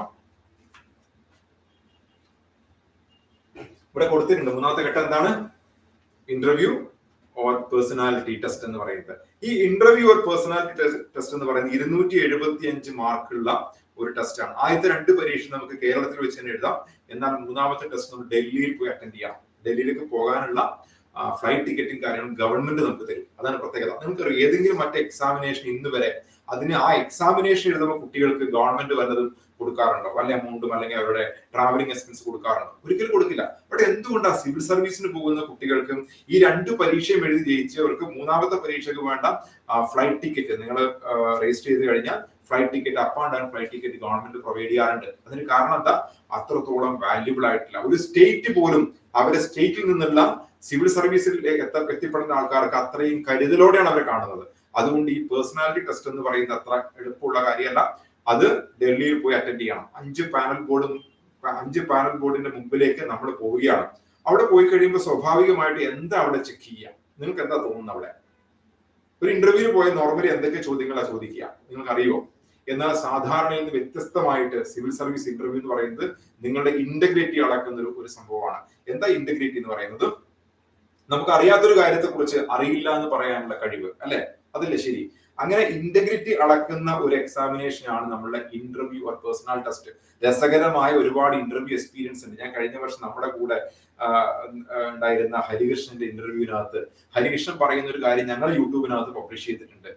ഹരികൃഷ്ണനോട് ചോദിച്ച ചോദ്യം കേൾക്കുമ്പോൾ നിങ്ങൾ ആലോചിക്കും, സിവിൽ സർവീസിന് ഇങ്ങനെ ഒരു ക്വസ്റ്റ്യൻ വരുമോ എന്നുള്ളത്. പക്ഷെ ആ ക്വസ്റ്റ്യന്റെ പുറകിൽ മറ്റൊരു കാര്യം ഒളിപ്പിച്ചു വെച്ചിട്ടാണ് അത്തരം ഒരു ചോദ്യം ചോദിക്കുക. ഹരികൃഷ്ണനോട് ചോദിച്ച ചോദ്യം ഇതായിരുന്നു: നിങ്ങളുടെ കേരളത്തിൽ, നിങ്ങളുടെ മലയാളത്തിൽ ഏറ്റവും പ്രധാനപ്പെട്ട നടനായ മമ്മൂട്ടിക്ക് ഏതാണ്ട് 70-something വയസ്സായില്ലേ? അദ്ദേഹം പക്ഷെ അമിതാഭ് ബച്ചനും സമാനമായിട്ട് കുറച്ച് വയസ്സ് കൂടുതലുള്ള ആളാണ്. പക്ഷെ മമ്മൂട്ടി അമിതാഭ് ബച്ചനെ കാണുമ്പോൾ അവരെ ഏജ് ഡിഫറൻസ് വളരെ വളരെ വ്യത്യാസം നമുക്ക് കാണുന്നുണ്ട്. എന്താണ് അതിന്റെ പ്രത്യേകത എന്നൊരു ക്വസ്റ്റ്യൻ വന്നു. നിങ്ങൾ ആലോചിച്ചു, മമ്മൂട്ടിയെ കുറിച്ച് ചോദിച്ചു, മോഹൻലാലിനെ കുറിച്ച് ചോദിച്ചു ക്വസ്റ്റ്യൻസിൽ. അപ്പൊ ഹരികൃഷ്ണൻ അതിന് ആൻസർ ചെയ്തു. നമുക്ക് തോന്നാം അത് നമുക്ക് വളരെ ഇതായിട്ട് എന്തെങ്കിലുമൊക്കെ ആൻസേഴ്സ് പറയാനുണ്ടാവും. പക്ഷെ അതിന്റെ പുറകിൽ UPSC ആഗ്രഹിക്കുന്ന ഒരു ഉത്തരവുണ്ട്. ആ ഉത്തരത്തിലേക്ക് ഹരികൃഷ്ണൻ എത്തിയോ എന്നുള്ളതാണ് ഏറ്റവും പ്രധാനപ്പെട്ട ഒരു ഉത്തരം ചോദ്യം എന്ന് പറയുന്നത്. സോ ആ രീതിയിലാണ് ഇന്റർവ്യൂവും പേഴ്സണാലിറ്റി ടെസ്റ്റും വരിക.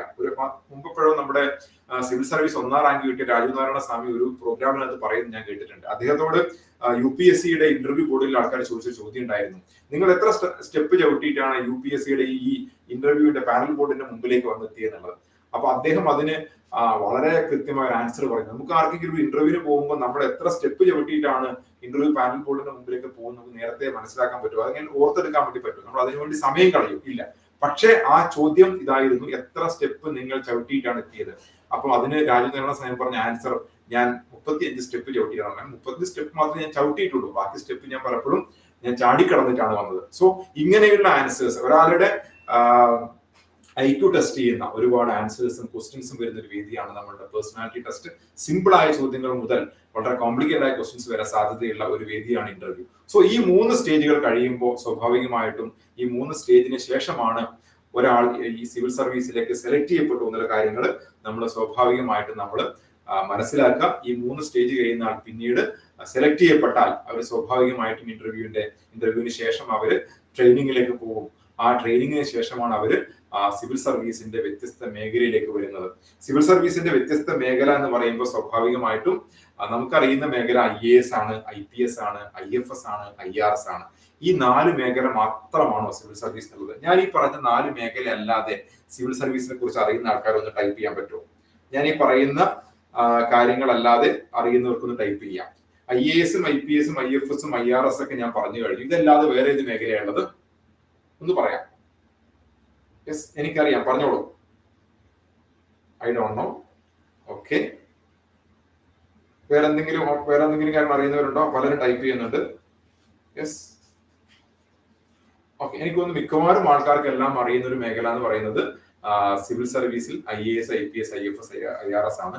ഇത് കൂടാതെ 20ഓളം മേഖലകളും കൂടിയുള്ളതാണ് നമ്മളുടെ സിവിൽ സർവീസ് എന്ന് പറയുന്നത്. അപ്പൊ സ്വാഭാവികമായിട്ടും 24ഓളം സർവീസുകൾ വരുന്ന ഒരു മേഖലയാണ് നമ്മൾ സിവിൽ സർവീസ് എന്ന് വിളിക്കുക. ഓക്കെ, ഇത്രയും പറഞ്ഞ കാര്യം ക്ലിയർ ആണെന്ന് വിശ്വസിക്കുന്നു. നമുക്ക് അങ്ങനെയാണെങ്കിൽ നമുക്ക് അടുത്ത സ്ലൈഡിലേക്ക് പോകാം.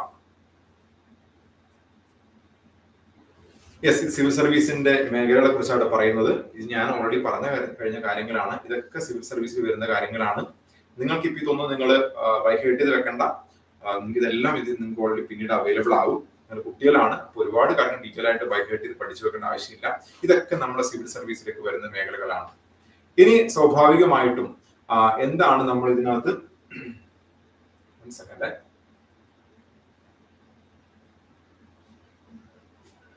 ഓക്കെ, നമുക്കിപ്പം ഇതിനകത്ത് ഒരു സിവിൽ സർവീസ്, ഈ സ്ലൈഡൊക്കെ പ്രശ്നമില്ല. ഈ സിവിൽ സർവീസ് മേഖലയിൽ എത്തിയ ചില ആൾക്കാരെ ഞാനൊന്ന് ജസ്റ്റ് ഒന്ന് പരിചയപ്പെടുത്താം. ഒന്ന് ആൽഫ്രഡ് തോമസ് എന്ന് പറയുന്ന കഴിഞ്ഞ പ്രാവശ്യം ഓൾ ഇന്ത്യ റാങ്ക് 33 വാങ്ങിച്ച കോട്ടയംകാരൻ. ഇദ്ദേഹത്തിന്റെ സ്റ്റോറി നിങ്ങളൊന്ന് ചെക്ക് ചെയ്യാൻ. ഡീറ്റെയിൽ ചെയ്യാൻ സമയമില്ലാത്തതിനെ ഡീറ്റെയിൽ ചെയ്യുന്നില്ല. ഇദ്ദേഹത്തിന്റെ സ്റ്റോറി വളരെ ഒരു രസകരമായ ഒരു സ്റ്റോറി ഇദ്ദേഹത്തിനുണ്ട്. ഇദ്ദേഹം സിവിൽ സർവീസിലേക്ക് വന്ന ഒരു ക്രൈസിസും കാര്യങ്ങളൊക്കെ നിങ്ങൾക്ക് നോക്കാം. Alfred Thomas all India rank 33 ആയിരുന്നു. ഇവരുടെ കഥ എന്തായാലും പറയാനെന്ന് ആഗ്രഹിക്കുന്നു. ഇവരൊരു ഓൾറെഡി ആലപ്പുഴയിലാണ്, ഒരു IRS ഓഫീസർ ആയിരുന്നു. തിരുവല്ലയാണ് ഇവരുടെ ഒരു സ്ഥലം എന്ന് പറയുന്നത്. ഇവര് സിവിൽ സർവീസ് ഇന്റർവ്യൂവിന് പോകുന്നതിന് ഒരു 17 ദിവസം മുമ്പാണ് ഇവരുടെ കുട്ടിക്ക് ജന്മം കൊടുത്തത്. മാളവിക ജി നായർ എന്ന് പറയുന്ന 45ാമത്തെ റാങ്ക് കിട്ടിയ വ്യക്തി. അപ്പം 17 ദിവസം മുമ്പ് ഒരു കുട്ടിക്ക് ജന്മം കൊടുത്തതിന് ശേഷമാണ് അവർ എന്ത് ചെയ്യുന്നത്? അവർ സിവിൽ സർവീസ് പോകുന്നു, ആ ഇന്റർവ്യൂ അറ്റൻഡ് ചെയ്യുന്നു, അവർ സർവീസിലേക്ക് വരുന്നു. ചെറിയ റാങ്ക് അല്ല, 45ാമത്തെ റാങ്ക്. അപ്പൊ നമുക്ക് വളരെ ഇൻസ്പയർഡ് ആയിട്ട് സ്റ്റോറിയാണ് മാളവികയുടേത്. അതുപോലെ തന്നെ നന്ദന എന്ന് പറയുന്ന ആ കുട്ടി കഴിഞ്ഞ വർഷം 2024 സിവിൽ സർവീസ് വന്ന കേരളത്തിൽ ടോപ്പറാണ് ഇവരും ഇതുപോലെ തന്നെ ചെറിയ പ്രായത്തിൽ തന്നെ 47ാമത്തെ റാങ്ക് നേടി. ഇവരുടെ കഥയെ നിങ്ങളൊന്ന് നോക്കുക. യൂട്യൂബിനകത്ത് നമുക്ക് ഒരുപാട് ഇതിന്റെ സ്റ്റോറീസ് വരും. സോ ഈ രീതിയിലാണ് വരിക. ഇനി നമ്മൾ സ്വാഭാവികമായിട്ടും സിവിൽ സർവീസ് എന്ന് പറയുമ്പോൾ നമുക്ക് അതിനകത്ത് ഏറ്റവും ഇമ്പോർട്ടന്റ് ആയ ഒരു ടാസ്ക് എന്ന് പറയുന്നത് പ്രോപ്പർ ഗൈഡൻസ് ഉണ്ടായിരിക്കുക എന്നുള്ളതാണ്. ആ ഗൈഡൻസിന് വേണ്ടിയാണ് ഇത്തരം ഒരു പ്രോഗ്രാം നമ്മൾ അനന്ത IAS അക്കാഡമി ചെയ്യുന്നത്. അപ്പൊ ഇവിടെ നമുക്കൊരു സ്ട്രക്ചേർഡ് ആയിട്ട് ഒരു സ്റ്റഡി പ്ലാൻസ് ഉണ്ടാവണം, ഒരു എക്സ്പേർട്ട് ആയിട്ടുള്ള ഒരു മെന്റർഷിപ്പ് ഉണ്ടാവണം, അതുപോലെ നമുക്ക് ക്വാളിറ്റി ആയിട്ടുള്ള റിസോഴ്സസ് ഉണ്ടാവണം, അല്ലെ? ഈ 3 കാര്യങ്ങളാണ് നമുക്ക് പ്രധാനമായിട്ടും ഒരു സിവിൽ സർവീസ് പ്രിപ്പറേഷന് പോകുന്ന ഒരു കുട്ടിയെ സംബന്ധിച്ച്, അത് ചെറിയ പ്രായമായാലും മുതിർന്ന പ്രായമായാലും അവർക്ക് വേണ്ടി ഏറ്റവും പ്രധാനപ്പെട്ട 3 കാര്യങ്ങൾ: സ്ട്രക്ചേർഡ് ആയിട്ടുള്ള സ്റ്റഡി പ്ലാൻ, എക്സ്പേർട്ട് മെന്റർഷിപ്പ്, അതുപോലെ തന്നെ ആക്സസ് ടു ക്വാളിറ്റി റിസോഴ്സസ് എന്നുള്ളതാണ് ഏറ്റവും പ്രധാനപ്പെട്ട കാര്യം എന്ന് പറയുന്നത്. ഓക്കെ, ഇനി ഇത് നമ്മുടെ 1 പഞ്ചായത്ത് 1 IASനെ കുറിച്ചുള്ള കാര്യങ്ങളാണ്. എക്സ്പ്ലെയിൻ ചെയ്യേണ്ട ആവശ്യമില്ല. 26,000-ഓളം, 24,000 അല്ല, 26,000-ഓളം ആൾക്കാർ പരീക്ഷ എഴുതിയിട്ടുണ്ട്. പരീക്ഷയ്ക്ക് രജിസ്ട്രേഷൻ ചെയ്തു. ഒരു 13,000-ലധികം ആൾക്കാർ ഇത് അറ്റൻഡ് ചെയ്തു.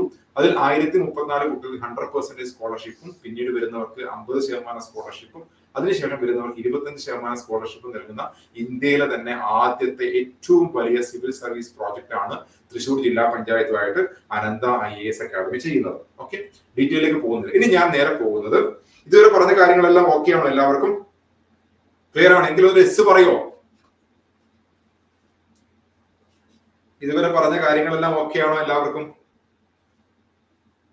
യെസ് അല്ലെ? ഓക്കെ, ശരി. അങ്ങനെയാണെങ്കിൽ നമ്മൾ ഇനി പോകുന്നത്, നമ്മൾ ഇതുവരെ പറഞ്ഞ കാര്യം പൊതുവായൊരു കഥയാണ് അല്ലെ? അപ്പൊ ഇവിടെ പ്രധാനപ്പെട്ട കാര്യം, ചെറിയൊരു മിസ്റ്റേക്ക് ഇവിടെ കൊടുത്തിട്ടുണ്ട്, ഞാനത് ചൂണ്ടിക്കാട്ടി പറഞ്ഞോളാം. ഇവിടുത്തെ ഏറ്റവും പ്രധാനപ്പെട്ട കാര്യം എന്ന് പറയുന്നത്, നമ്മൾ ചെയ്യുന്ന പ്രോഗ്രാം എന്ന് പറയുന്നത് ചെറിയ പ്രായത്തിൽ തന്നെ കുട്ടികളെ ചൂസ് ചെയ്തുകൊണ്ട് സിവിൽ സർവീസ് പോലുള്ളൊരു മത്സര പരീക്ഷ, സിവിൽ സർവീസ് മാത്രമല്ല ഏതൊരു കോമ്പറ്റീഷൻ എക്സാംസിനും കുട്ടികളെ പ്രിപ്പയർ ചെയ്യുക എന്നുള്ളതാണ് അനന്ത IAS അക്കാഡമിയുടെ ഏറ്റവും പ്രധാനപ്പെട്ട ലക്ഷ്യം എന്ന് പറയുന്നത്. ഇവിടുത്തെ നമ്മളുടെ ഒരു ഫസ്റ്റ് പ്രോഗ്രാം എന്ന് പറയുന്നത് 7ാം ക്ലാസ് മുതൽ 10ാം ക്ലാസ് വരെയുള്ള കുട്ടികളുടെ പ്രോഗ്രാമാണ് ഞങ്ങൾ ലെവൽ 1 എന്ന രീതിയിൽ. ലെവൽ 1 എന്ന് പറഞ്ഞാൽ ഫസ്റ്റ് സ്റ്റേജിലുള്ള കുട്ടികൾ, 7, 8, 9, 10 ക്ലാസ്സിലെ കുട്ടികൾക്ക് വേണ്ടിയുള്ള പ്രോഗ്രാമാണ് ലെവൽ 1 എന്ന് പറയുന്നത്. നമ്മൾ അതിനെ വിളിക്കുന്ന പേര് അനന്ത ആരോഹൺ എന്നാണ്. അപ്പൊ അനന്ത ആരോഹൺ പ്രോഗ്രാമിനകത്ത് ഇവിടെ ഉള്ള കുട്ടികൾ ഒന്ന് ജസ്റ്റ് യെസ് പറയും. എത്ര പേരുണ്ട് 7, 8, 9, 10 ക്ലാസ്സിലെ കുട്ടികൾ? ജസ്റ്റ് ഒന്ന് ഒരു ഹായ് പറഞ്ഞാൽ മതി, കാരണം കുറെ യെസ് പറഞ്ഞു, ഹായ് പറയണം. എത്ര പേരുണ്ട് ഇവിടെ 7, 8, 9, 10 ക്ലാസ്സിലെ കുട്ടികൾ? ഒരു ഹായ് പറയും, ഹായ് പറയും. ഓക്കെ, ഒരുപാട് ഹായ് വരുന്നുണ്ട്. കേട്ടോ ഞാൻ പറഞ്ഞത്? 7, 8, 9, 10 ക്ലാസ്സിലെ കുട്ടികൾക്കാണ് ഈ ലെവൽ 1. അതിൽ എത്ര പേരുണ്ട് നോക്കട്ടെ? യെസ്, കുറെ പേരുണ്ട് അല്ലെ? ഓക്കെ, രണ്ടാമത്തെ സ്റ്റേജ് എന്ന് പറയുന്നത് ലെവൽ 2 എന്ന് പറയുന്നത് +1, +2 ഡിഗ്രി ക്ലാസ്സിൽ പഠിക്കുന്ന കുട്ടികൾ. ഇവർക്ക് വേണ്ടിയുള്ള പ്രോഗ്രാം ആണ് നമ്മൾ ലെവൽ 2 എന്ന് പറയുന്ന പ്രോഗ്രാം. ഇപ്പൊ ലെവൽ 2 പ്രോഗ്രാം എന്ന് പറയുന്നത് +1, +2 ഡിഗ്രി ക്ലാസ്സിലെ കുട്ടികളാണ്.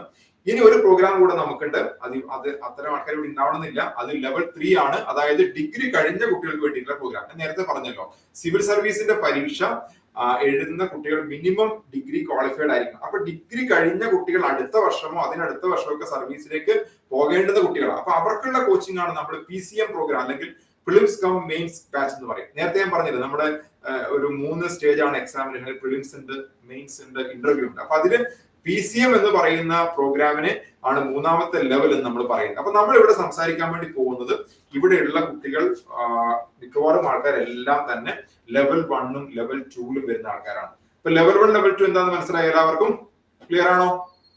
ലെവൽ 1, ലെവൽ 2 എല്ലാവർക്കും ഓക്കെ ആണോ? ഓക്കെ, ഇനി ലെവൽ 1, ലെവൽ 2 നമ്മൾ എന്താണ് പഠിപ്പിക്കുന്നത്? ഏറ്റവും പ്രധാനപ്പെട്ട കാര്യം, ഒന്ന് കോംപ്രഹെൻസീവ് ആയിട്ട് സിലബസ് കവറേജ് ചെയ്യുന്നതാണ് പ്രിലിംസ്, മെയിൻസ് ആൻഡ് ഇന്റർവ്യൂ എന്ന് പറയുന്നത്. ഇവിടെ ഹോളിസ്റ്റിക് പ്രിപ്പറേഷൻസും മെന്റർഷിപ്പും അതുപോലെ തന്നെ ഒരു റിയൽ വേൾഡ് എക്സ്പീരിയൻസും ഒക്കെ വരുന്നതാണ് നമ്മളുടെ ഈ പറഞ്ഞ രീതിയിൽ അനന്ത ആരോഹൺ പ്രോഗ്രാം എന്ന് പറയുന്നത്. അതിൽ ഫസ്റ്റ് സ്റ്റേജ് ആണ് ലെവൽ 1 എന്ന് പറയുന്നത്. ഓക്കെ, ഇപ്പൊ ലെവൽ 1ലെ നമ്മുടെ കരിക്കുലത്തെ കുറിച്ചാണ് ഞാൻ എന്താണ് നിങ്ങളെ ഈ പ്രോഗ്രാം ഇവിടെ പഠിപ്പിക്കുക. അപ്പൊ ലെവൽ 1ന്റെയും 2ന്റെയും കാര്യം ഞാൻ കോമൺ ആയിട്ടാണ് പറയുക. സിലബസിനകത്ത് ചെറിയ ചേഞ്ചസ്, അതായത് ഒന്ന് കുറച്ച് ലെവൽ 1 കുറച്ച്, ലെവൽ 2 കുറച്ച് ഡെപ്ത് കൂടുതൽ ഉണ്ടാവും, കുറച്ച് ഡെപ്ത് കുറവായിരിക്കും ലെവൽ 1ന്. 7, 8, 9, 10ന്റെ ക്ലാസ്സിനേക്കാൾ കൂടുതൽ ഡെപ്ത് ഉള്ളതായിരിക്കും നമ്മുടെ ലെവൽ 2 എന്ന് പറയുന്ന +1, +2 ഡിഗ്രിക്കാർക്കുള്ളത്. ഇവിടെ അനന്ത ആരോഹണ നമ്മുടെ കരിക്കുലം എന്ന് പറയുന്നത് ഇവിടെ കൊടുത്തിട്ടുണ്ട്, നിങ്ങൾക്ക് വായിക്കാൻ വേണ്ടി പറ്റും. റെഗുലർ ആയിട്ടുള്ള മോക്ക് ടെസ്റ്റുകളും റിയൽ എക്സാംസും ഒക്കെ വരുന്നതാണ് നമ്മളുടെ ഒരു എന്ന് പറയുന്നത്. അതുപോലെ തന്നെ സെക്ഷണലായിട്ടുള്ള ടെസ്റ്റുകളും കാര്യങ്ങളൊക്കെ ഉണ്ടാവും. കുറച്ച് ഡീറ്റെയിൽ ആയിട്ട് ഞാൻ പറഞ്ഞു തരാം, അപ്പൊ നിങ്ങൾക്ക് മനസ്സിലാവും. 1 സെക്കൻഡ്. ഇതാണ് നമ്മളുടെ അനന്ത ആരോഹന്റെ സിലബസ് എന്ന് പറയുന്നത്. ഈ സിലബസ് നിങ്ങൾ നോക്കുക. എല്ലാവർക്കും കാണാമല്ലോ അല്ലെ? നമ്മളിവിടെ സിവിൽ സർവീസിനകത്ത് കോമൺ ആയിട്ട് നമുക്ക് വരുന്ന ടോപ്പിക്കുകൾ എന്ന് പറയുന്നത് എന്താണ്? നമുക്ക് കുറെ സോഷ്യൽ സബ്ജക്റ്റുകൾ വരുന്നുണ്ട്, സയൻസ് ആൻഡ് ടെക്നോളജി, അങ്ങനെയുള്ള പല പല ടോപ്പിക്കുകൾ ഉണ്ട് അല്ലെ? അതിൽ നമ്മുടെ ഹിസ്റ്ററി നമുക്കൊരു പ്രധാനപ്പെട്ട ടോപ്പിക്കാണ്. ഹിസ്റ്ററി ഒഴിവാക്കുമ്പോൾ ഒരിക്കലും നമുക്ക് സിവിൽ സർവീസ് യാത്ര മുന്നോട്ട് കൊണ്ടുപോകാൻ പറ്റില്ല. അപ്പൊ ഹിസ്റ്ററി തന്നെ നമുക്ക് നമ്മുടെ ആൻഷ്യന്റും മിഡീവലും മോഡേൺ ഹിസ്റ്ററി ഒക്കെ വരുന്നതാണ് നമ്മളുടെ ഒരു ഹിസ്റ്ററി ക്ലാസ്സസ് എന്ന് പറയുന്നത്. അതുപോലെ തന്നെ വളരെ പ്രധാനപ്പെട്ട മറ്റൊരു സബ്ജക്റ്റ് ആണ് സിവിൽ സർവീസിനകത്ത് എക്കണോമി എന്ന് പറയുന്നത്. അപ്പൊ എക്കണോമിക്സിലെ ഇൻട്രൊഡക്ഷൻ ടു ഇന്ത്യൻ എക്കണോമി, അതുപോലെ തന്നെ പണത്തെ കുറിച്ചും ബാങ്കിങ്ങിനെ കുറിച്ചും നമ്മളുടെ അത്തരം ബഡ്ജറ്റിനെ കുറിച്ചും ഒക്കെ വരുന്നതാണ് നമ്മുടെ എക്കണോമി എന്ന് പറയുന്നത്. അപ്പൊ എക്കണോമി ഒരു പ്രധാനപ്പെട്ട ടോപ്പിക്കാണ്. പിന്നീട് ജോഗ്രഫി എന്ന് പറയുന്ന ടോപ്പിക് വരുന്നുണ്ട്. ജോഗ്രഫി തന്നെ ഫണ്ടമെന്റൽ ഫിസിക്കൽ ജോഗ്രഫീസ് വരുന്നുണ്ട്. അങ്ങനെയുള്ള ഇന്ത്യയുടെ മാത്രം ഒരു ഫിസിക്കൽ ജോഗ്രഫിയെ കുറിച്ച് വരുന്നുണ്ട്, ഹ്യൂമൻ ജോഗ്രഫിയെ കുറിച്ച് വരുന്നുണ്ട്, ഇന്ത്യയെ കുറിച്ചും വേൾഡിനെ കുറിച്ചുള്ള ജോഗ്രഫിയെ കുറിച്ച് പഠിപ്പിക്കുന്നുണ്ട്. ഇതെല്ലാം വരുന്ന നമ്മുടെ ജോഗ്രഫി എന്ന് പറയുന്നത്. പിന്നെ നമുക്ക് എൻവയോൺമെന്റ് ബന്ധപ്പെട്ട ടോപ്പിക് വരുന്നുണ്ട്, പോളിറ്റി വരുന്നുണ്ട്, സയൻസ് ആൻഡ് ടെക്നോളജി. ഇത്രയും ടോപ്പിക്കുകൾ നമ്മൾ ഈ അനന്ത ആരോഹന്റെ ഈ സിലബസിനകത്ത് ഓൾറെഡി വരുന്നുണ്ട്. ഓക്കെ, ക്ലിയർ ആണല്ലോ?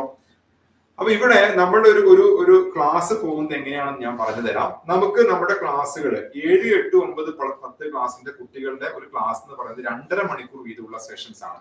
2.5 മണിക്കൂർ വീതമുള്ള ഓൺലൈൻ പ്ലസ് ഓഫ്ലൈൻ ക്ലാസ്സുകളാണ് പ്രൊവൈഡ് ചെയ്യുക. ഓഫ്ലൈൻ ക്ലാസ്സും കാണും, ഓൺലൈൻ ക്ലാസ്സും കാണും. ഓഫ്ലൈൻ ക്ലാസ്സുകൾ നിങ്ങളുടെ ബ്ലോക്കിലുള്ള സെന്റേഴ്സിൽ വെച്ചാണ് നടക്കുക. ഓൺലൈൻ ക്ലാസ് ഓൺലൈൻ ആയിട്ട് എല്ലാവർക്കും വേണ്ടി നടക്കും. മനസ്സിലായല്ലോ? അപ്പൊ അവിടെ 2.5 മണിക്കൂർ സെഷൻ നമ്മുടെ ഹിസ്റ്ററി ആണ് നമ്മുടെ ദിവസത്തെ ക്ലാസ് എങ്കിൽ, പവർ ആൻഷ്യന്റ് പാസ്റ്റിനെ കുറിച്ചുള്ള ക്ലാസ് ആണെങ്കിൽ ഒരു ക്ലാസ് 2.5 മണിക്കൂർ സെഷൻസ് കംപ്ലീറ്റ് ചെയ്യും. പിറ്റേ ക്ലാസ് അതിന്റെ കണ്ടിന്യൂഷൻ ആയിരിക്കും. അങ്ങനെ 3 സെഷൻസ് ആണ് ഹിസ്റ്ററി എങ്കിൽ 3 ഹിസ്റ്ററി സെഷൻസ് കഴിയുമ്പോൾ 4ാമത്തെ സെഷൻ എന്ന് പറയുന്നത് എന്താണെന്ന് വെച്ചാല് 4ാം സെഷൻ നമ്മളുടെ ഒരു ലൈഫ് സ്കിൽ ക്ലാസ് ആയിരിക്കും. എന്താ ലൈഫ് സ്കിൽ ക്ലാസ് എന്ന് വെച്ചാൽ, എന്താ ഈ സ്കിൽ എന്ന് വെച്ചാൽ, ഞാൻ പറഞ്ഞു ഒരു സബ്ജക്ട്, ഹിസ്റ്ററിയുടെ ഒരു സബ്ജക്ട് നമ്മൾ കൈകാര്യം ചെയ്ത് കഴിഞ്ഞ് 3 ക്ലാസ്സസ് കഴിയുമ്പോൾ 4ാമത്തെ ക്ലാസ് ലൈഫ് സ്കില്ലാണ്. ഈ ലൈഫ് സ്കിൽ ക്ലാസ് എന്ന് വെച്ചാൽ എന്താ, നിങ്ങൾ കേട്ടിട്ടുണ്ടോ? എന്താ ലൈഫ് സ്കിൽ? എന്താ സ്കിൽ എന്ന് വെച്ചാൽ, സാധാരണ നമ്മൾ പറയാറുണ്ട് ഒരു കോമ്പറ്റീഷൻ എക്സാമിനകത്ത് ഏറ്റവും പ്രധാനപ്പെട്ട കാര്യം, പലരും കോമ്പറ്റീഷൻ എക്സാം എഴുതുമ്പോൾ കുറച്ച് കുട്ടികൾ മാത്രം വിജയിക്കുകയും കുറച്ച് കുട്ടികൾ പരാജയപ്പെടുകയും ചെയ്യും. അപ്പം സിവിൽ സർവീസിനകത്തായാലും മറ്റേത് കോമ്പറ്റീഷൻ എക്സാം ആയാലും കുറച്ച് മാത്രം വിജയിക്കുകയും കുറച്ച് മാത്രം പരാജയപ്പെടുകയും ചെയ്യുന്ന ഒരു കാരണം എന്തുകൊണ്ടാണ്? അതിന് ഏറ്റവും പ്രധാനപ്പെട്ട കാരണം എന്ന് പറയുന്നത് നിങ്ങൾക്ക് എല്ലാവർക്കും നോളജ് ഉണ്ട്, പക്ഷെ നോളജ് ഉണ്ടെങ്കിലും ആ നോളജ് ഇംപ്ലിമെന്റ് ചെയ്യാനുള്ള സ്കിൽ ഇല്ലാത്തതുകൊണ്ടാണ് പലരും പരാജയപ്പെടുന്നത്. ഞാൻ പലപ്പോഴും എന്റെ മീറ്റിങ്ങുകളിൽ സാധാരണ പറയാനുള്ള ആവർത്തിക്കുന്ന ഒരു എക്സാമ്പിൾ ഉണ്ട്. നിങ്ങൾ പലർക്കും നീന്താൻ അറിയാമെന്ന് എനിക്കറിയാം, പക്ഷെ നീന്താൻ അറിയാത്തവർ ഇവിടെ കാണും. നീന്തുക എന്ന് പറയുന്നത് എന്താ? ശരിക്കും നീന്തുക എന്ന് പറയുന്നത് ഒരു സ്കില്ലാണ്, അല്ലെ? നമ്മളതിനെ ഹാർഡ് സ്കിൽ എന്ന് പറയും. അപ്പൊ ഹാർഡ് സ്കില്ല്, സോഫ്റ്റ് സ്കില്ല്, രണ്ടു തരം സ്കില്ലുകളുണ്ട്. ഞാൻ നിങ്ങളോട് സംസാരിക്കുന്നത് ഒരു സോഫ്റ്റ് സ്കില്ലാണ്. ആ സ്കില്ലിന്റെ പേരെന്താ? എത്ര പേർക്ക് അറിയാം? ഞാൻ ഇപ്പൊ നിങ്ങളോട് ചെയ്യുന്ന സ്കില്ലിന്റെ പേരെന്താ? ഒന്ന് ടൈപ്പ് ചെയ്യൂ. എന്താണ് ഈ സ്കില്ല്? ഞാൻ നിങ്ങളോട് ഇപ്പോ ചെയ്യുന്ന ഈ സ്കില്ലിന്റെ പേരെന്താണ്? ആർക്കെങ്കിലും അറിയോ? യെസ്, കുറെ പേര് ടൈപ്പ് ചെയ്യുന്നത്. എന്താണ്? കമ്മ്യൂണിക്കേഷൻ സ്കിൽ, അല്ലെ? കമ്മ്യൂണിക്കേഷൻ സ്കില്ലാണ്. ഈ കമ്മ്യൂണിക്കേഷൻ സ്കില്ലിൽ എന്താ അവസ്ഥ? എന്റെ കയ്യിൽ ഒരുപാട് അറിവുകളുണ്ട്. ഈ അറിവുകൾ നിങ്ങൾക്ക് ഡെലിവർ ചെയ്യാൻ എനിക്ക് കമ്മ്യൂണിക്കേഷൻ ഓക്കെ അല്ലെങ്കിൽ ഈ പ്രോഗ്രാമേ സക്സസ് ആവില്ല. കറക്റ്റ് അല്ലേ? ഒരു ടീച്ചർക്ക് ക്ലാസ്സിൽ എത്തിയിട്ട് അവരുടെ കയ്യിലുള്ള ഇൻഫർമേഷൻസ് കൃത്യമായിട്ട് കുട്ടികൾക്ക് കൊടുക്കാൻ വേണ്ടി പറ്റുന്നില്ലെങ്കിൽ അവർ കമ്മ്യൂണിക്കേഷൻ സ്കിൽ ഇല്ലാന്ന അർത്ഥം. അപ്പൊ കമ്മ്യൂണിക്കേഷൻ സ്കില്ല് പോലെ തന്നെ മറ്റൊരു ഹാർഡ് സ്കിൽ, കമ്മ്യൂണിക്കേഷൻ സോഫ്റ്റ് സ്കില്ലാണെങ്കിൽ ഒരു ഹാർഡ് സ്കില്ലാണ് എന്ത്? ഈ പറയുന്ന സ്വിമ്മിങ് എന്ന് പറയുന്നത്. അപ്പൊ സ്വിമ്മിങ് നീന്താൻ അറിയുന്നവരും അറിയാത്തവരും ഉണ്ട്. ഈ രണ്ടു പേരോട് നിങ്ങൾ ചോദിക്കുകയാണ് എങ്ങനെയാണ് നീന്തുക ചോദിച്ചാൽ രണ്ടുപേർക്കും പറയാനുള്ള ആൻസർ സെയിം ആയിരിക്കും. എന്താ പറയാ? വെള്ളത്തിൽ ഇറങ്ങിയിട്ട് വെള്ളത്തിൽ ചാടിയിട്ട് കൈയും കാലിട്ട് അടിക്കുക എന്ന് പറയും. കൈയും കാലും അടിക്കുക എന്ന് പറയാം, അല്ലെ? അങ്ങനെയല്ലേ പറയാതിന്? പക്ഷെ നിങ്ങൾ രണ്ടുപേരെയും വെള്ളത്തിട്ട് എന്താ സംഭവിക്കുക? ഒരാൾ മാത്രമേ എക്സിസ്റ്റ് ചെയ്യൂ, ഒരാളുടെ ജീവൻ തന്നെ അപകടത്തിലാവും. അതിന്റെ അർത്ഥം എന്താ? രണ്ടുപേർക്കും അറിവുണ്ട്, പക്ഷെ ഒരാൾക്ക് എന്തില്ല? സ്കില്ലില്ല. മനസ്സിലായോ? അപ്പൊ സ്കില്ലില്ലാത്ത എന്ത് സംഭവിക്കും? സ്കില്ലില്ലാത്ത ആളുടെ ജീവൻ തന്നെ അപകടത്തിലാവും. അപ്പൊ അറിവുണ്ടായത് കൊണ്ട് മാത്രം നമ്മൾ വിജയിക്കില്ല. അറിവിന്റെ കൂടെ നമുക്ക് എന്ത് വേണം? സ്കില്ലും കൂടെ വേണം. അതുകൊണ്ട് തന്നെ അനന്ത IAS അക്കാഡമിയുടെ എല്ലാ പ്രോഗ്രാമിനകത്തും ഇൻഫർമേഷൻസ്, നമ്മുടെ നോളജ് കൊടുക്കുന്നതിന്റെ കൂടെ തന്നെ നമ്മൾ എന്ത് ചെയ്യും? നമ്മൾ സ്കില്ലും കൂടെ കൊടുത്തു പോകും. ഇപ്പൊ നോളജ് എന്ന് പറയുന്നത് ഹിസ്റ്ററിയെ കുറിച്ചാണ് എടുക്കുന്നതെങ്കിൽ ഹിസ്റ്ററിയെ കുറിച്ച് 2.5 മണിക്കൂർ വീതമുള്ള സെഷൻസ് ടീച്ചേഴ്സ് ഹാൻഡിൽ ചെയ്യും. അതിനുശേഷം 4ാമത്തെ സെഷൻ എന്ന് പറയുന്നത് ഒരു സ്കില്ലിന്റെ സെഷൻ ആയിരിക്കും. ഞാൻ പറഞ്ഞ ക്ലിയർ ആണോ? ഇപ്പൊ 3 സെഷൻസ് ഹിസ്റ്ററി വേണ്ടി മാറ്റിവെച്ചു. 4ാമത്തെ സെഷൻ എന്ന് പറയുന്നത് എന്താണ്? 4ാമത്തെ സെഷൻ എന്ന് പറയുന്നത് ഒരു ലൈഫ് സ്കിൽ ക്ലാസ് ആണ്. ഈ ലൈഫ് സ്കിൽ ക്ലാസ് തുടങ്ങുന്നതിന് മുമ്പ് വേറൊരു കാര്യം കൂടെ നടക്കും. അതിന്റെ പേരാണ് നേരത്തെ പറഞ്ഞിട്ടുള്ള സെക്ഷണൽ ടെസ്റ്റ് എന്ന് പറയുന്നത്. അതായത് നിങ്ങൾ ഹിസ്റ്ററിയെ കുറിച്ച് എത്രമാത്രം പഠിച്ചു, കഴിഞ്ഞ 3 ക്ലാസ്സുകളിൽ എത്രമാത്രം ഹിസ്റ്ററി പഠിച്ചു എന്നുള്ള കാര്യങ്ങള് നമ്മൾ ആദ്യത്തെ ഒരു 30 മിനിറ്റ് ഒരു 25 ക്വസ്റ്റ്യൻസുകളാക്കിയിട്ട് നിങ്ങൾക്ക് തരും. ഒബ്ജക്റ്റീവ് ടൈപ്പുള്ള ക്വസ്റ്റ്യൻസ് ആയിരിക്കും. അങ്ങനെ ഒരു ടെസ്റ്റ് രാവിലത്തെ അരമണിക്കൂർ ആ ടെസ്റ്റ് നടക്കും. ആ ടെസ്റ്റിന് ശേഷമായിരിക്കും നമ്മുടെ ലൈഫ് സ്കിൽ ക്ലാസ്സസ് നടക്കുക. ഇതാണ് നമ്മളുടെ 4 ആഴ്ചകളിൽ വരുന്ന നമ്മുടെ ക്ലാസ്സുകൾ എന്ന് പറയുന്നത്. ക്ലിയർ ആണ് ഞാൻ പറഞ്ഞ കാര്യങ്ങള്? ഞാൻ പറഞ്ഞ കാര്യം ക്ലിയർ ആണോ? ഓക്കെ. അപ്പൊ ഈ രീതിയിൽ നമ്മളുടെ സബ്ജക്ട്സും സബ്ജക്റ്റിന്റെ കൂടെ തന്നെ ടെസ്റ്റുകളും വരുന്ന രീതിയിലാണ് നമ്മുടെ ക്ലാസ്സുകൾ പോവുക. ഇനി ഒരു കാര്യം കൂടിയുണ്ട്.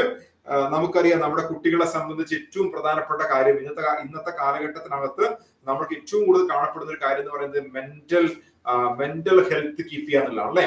മെന്റൽ ഹെൽത്ത് കീപ്പ് ചെയ്യുന്ന എല്ലാവർക്കും അത്ര ഈസിയുള്ള കാര്യമാണോ? അപ്പൊ മെന്റൽ ഹെൽത്ത് കീപ്പ് ചെയ്യാൻ വേണ്ടിയിട്ട് നമ്മൾ എന്ത് ചെയ്യുന്നു? നമ്മൾ എല്ലാ സെഷനും മുമ്പും ഒരു 10 മിനിറ്റ്സ് നമ്മൾ എന്ത് ചെയ്യും? നമ്മളൊരു യോഗ സെഷൻസ് ഉണ്ടാവും. ഒരു യോഗ എല്ലാവർക്കും ചെയ്യാൻ വേണ്ടി പറ്റുന്ന, കോമൺ ആയിട്ട് എല്ലാവർക്കും ചെയ്യാൻ വേണ്ടി പറ്റുന്ന ഒരു 10 മിനിറ്റ് നീളുന്ന 10 to 15 മിനിറ്റ്സ് നീളുന്ന ഒരു യോഗ സെഷനോട് കൂടിയിട്ടാണ് നമ്മളുടെ എല്ലാ ക്ലാസ്സുകളും ആരംഭിക്കുന്നത്. ക്ലിയർ ആണോ ഞാൻ പറഞ്ഞ കാര്യങ്ങള്? ഇതുവരെ എല്ലാ കാര്യം ക്ലിയർ ആണോ? അപ്പൊ നമ്മൾ ഒരു ക്ലാസ് ആരംഭിക്കും. അനന്തയുടെ ഒരു ക്ലാസ്സിന് വരുന്ന കുട്ടിയെ സംബന്ധിച്ച് അതിലെ ഏറ്റവും പ്രധാനപ്പെട്ട ഒരു കാര്യം എന്ന് പറയുന്നത് ആ കുട്ടിക്ക് എന്ത് വേണം? ഒരു മെന്റൽ ഹെൽത്ത് ഉണ്ടായിരിക്കണം. ആ മെന്റൽ ഹെൽത്ത് ചെയ്തതിനു ശേഷമാണ് അവർ ക്ലാസ്സിലേക്ക് പോവുക. അങ്ങനെ ഒരു 2 or 3 മോഡ്യൂളുകൾ നമ്മൾ ഹാൻഡിൽ ചെയ്യും. ആ 2 or 3 ക്ലാസ്സസ് ഒരു സബ്ജക്റ്റുമായി ബന്ധപ്പെട്ടതായിരിക്കും. ആ സബ്ജക്റ്റിന് ശേഷം നമുക്കൊരു സെക്ഷണൽ ടെസ്റ്റ് വരും. ആ സെക്ഷണൽ ടെസ്റ്റിന് ശേഷം ലൈഫ് സ്കിൽ ക്ലാസ്സസ്. ഈ രീതിയിൽ പോകുന്ന രീതിയിലാണ് നമ്മുടെ സെഷൻസ് നമ്മൾ പ്ലാൻ ചെയ്തിരിക്കുന്നത്. പിന്നീട് നമ്മൾ ഓരോ സബ്ജക്റ്റുകളായിട്ട് നമ്മൾ ഹാൻഡിൽ ചെയ്യും. ക്ലിയർ ആണോ? ഞാൻ പറഞ്ഞ ഓക്കെ? യെസ്. ഇതുവരെ പറഞ്ഞ കാര്യം ഓക്കെ ആണെങ്കിൽ ഓക്കെ പറയൂ എല്ലാവരും. ഇതുവരെ സംസാരിച്ച കാര്യങ്ങൾ ഓക്കെ ആണെങ്കിൽ ഒന്ന് ജസ്റ്റ് ഓക്കെ പറയൂ.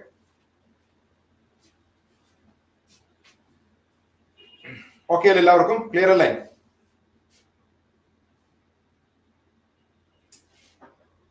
യെസ്. ഇപ്പൊ ഞാൻ സബ്ജക്റ്റിനെ കുറിച്ച് ഡീറ്റെയിൽ ആവശ്യമില്ലല്ലോ. History, geography, polity, economy, environment, science and technology, ഇതെല്ലാം കൂടെ വരുന്നതാണ് നമ്മുടെ സബ്ജക്ട്സുകൾ. അപ്പം ഒരു 20 to 21 വീക്സ് ആണ് നമ്മളുടെ ക്ലാസ്സസ് 2.5 hour വെച്ച് വരിക, 2.5 മണിക്കൂർ വീതമുള്ള സെഷൻസ്.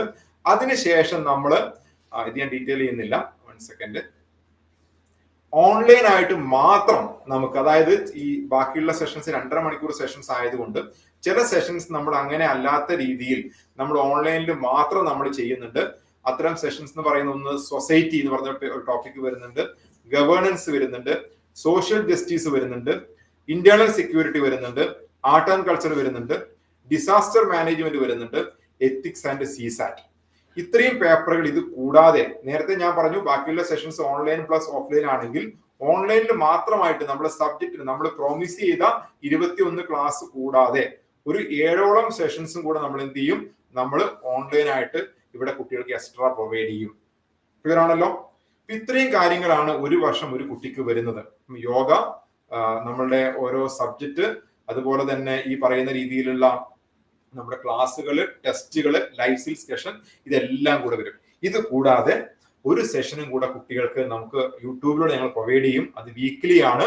അത് വളരെ പ്രധാനപ്പെട്ട ഒരു കാര്യമാണ്. ഞങ്ങളിപ്പോ നമ്മളുടെ കേരളത്തിൽ തന്നെ എല്ലാ ദിവസവും ഹിന്ദു ന്യൂസ് പേപ്പറിനെ ബേസ് ചെയ്തുകൊണ്ട് കറണ്ട് അഫയേഴ്സ് പ്രൊവൈഡ് ചെയ്യുന്ന കേരളത്തിലെ ഏക IAS അക്കാഡമി അനന്ത IAS അക്കാഡമിയാണ്. എല്ലാ ദിവസവും വൈകുന്നേരങ്ങളിൽ നമ്മൾ അന്നത്തെ ദിവസത്തെ പത്രത്തിലെ പ്രധാനപ്പെട്ട കാര്യങ്ങൾ നമ്മുടെ മെന്റർ എല്ലാം കൃത്യമായിട്ട് സോർട്ട് ചെയ്തിട്ട് എന്ത് ചെയ്യും, നമ്മൾ കുട്ടികൾക്ക് എല്ലാ ദിവസവും ഓൺലൈനിൽ പ്രൊവൈഡ് ചെയ്യും. അതേ പ്രോഗ്രാം കുട്ടികൾക്ക് വേണ്ടി 7ാം ക്ലാസ് മുതലുള്ള +2 വരെയുള്ള കുട്ടികൾക്ക് വേണ്ടി വീക്ക്ലി കറണ്ട് അഫയേഴ്സ് എന്ന് പറഞ്ഞ് ഒരു 1/2 മണിക്കൂർ സെഷൻ നമ്മൾ ഈ പ്രോഗ്രാം തുടങ്ങി വിത്തിൻ എ വീക്ക് നമ്മൾ സ്റ്റാർട്ട് ചെയ്യാൻ പോവാണ്. ഇത് നിങ്ങളുടെ സബ്ജക്റ്റിന് പുറത്ത് നിങ്ങൾക്ക് കിട്ടുന്ന പ്രോഗ്രാം ആയിരിക്കും.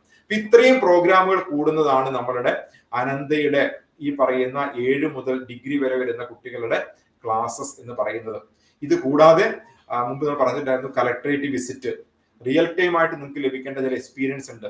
ഒരു കോർപ്പറേഷൻ എങ്ങനെയാണ് വർക്ക് ചെയ്യുന്നത്, ഒരു കളക്ടറേറ്റ് എങ്ങനെയാണ് വർക്ക് ചെയ്യുന്നത്, നമ്മുടെ സോഷ്യൽ ആക്ടിവിറ്റിയിൽ നമ്മൾ എങ്ങനെ ഇടപെടണം, ഇത്തരം കാര്യങ്ങളെ കുറിച്ചൊക്കെ വരുന്ന നമ്മുടെ സെഷൻസ് ഉണ്ടാവും. ഇത് കൂടാതെ നമ്മളുടെ സിവിൽ സർവീസ് രംഗത്തുള്ള പ്രധാനപ്പെട്ട, ഇപ്പൊ നമ്മുടെ അനന്തയുടെ ഒക്കെ ഒരു കൂടെ വർക്ക് ചെയ്യുന്ന നമ്മുടെ സന്ധ്യ IPS പോലെ ആൾക്കാരുടെ സെഷൻസ് ഒക്കെ ഓൺലൈനിൽ നമ്മൾ കണ്ടക്ട് ചെയ്യും. ഇതെല്ലാം കൂടുന്ന രീതിയിൽ ഒരു കുട്ടിയെ ഹോളിസ്റ്റിക് ആയി ഡെവലപ്പ് ചെയ്യുന്ന രീതിയിലുള്ള ഒരു പ്രോഗ്രാമാണ് അനന്ത IAS അക്കാഡമി നിങ്ങൾക്കായി മാറ്റിവെച്ചിട്ടുള്ളത്.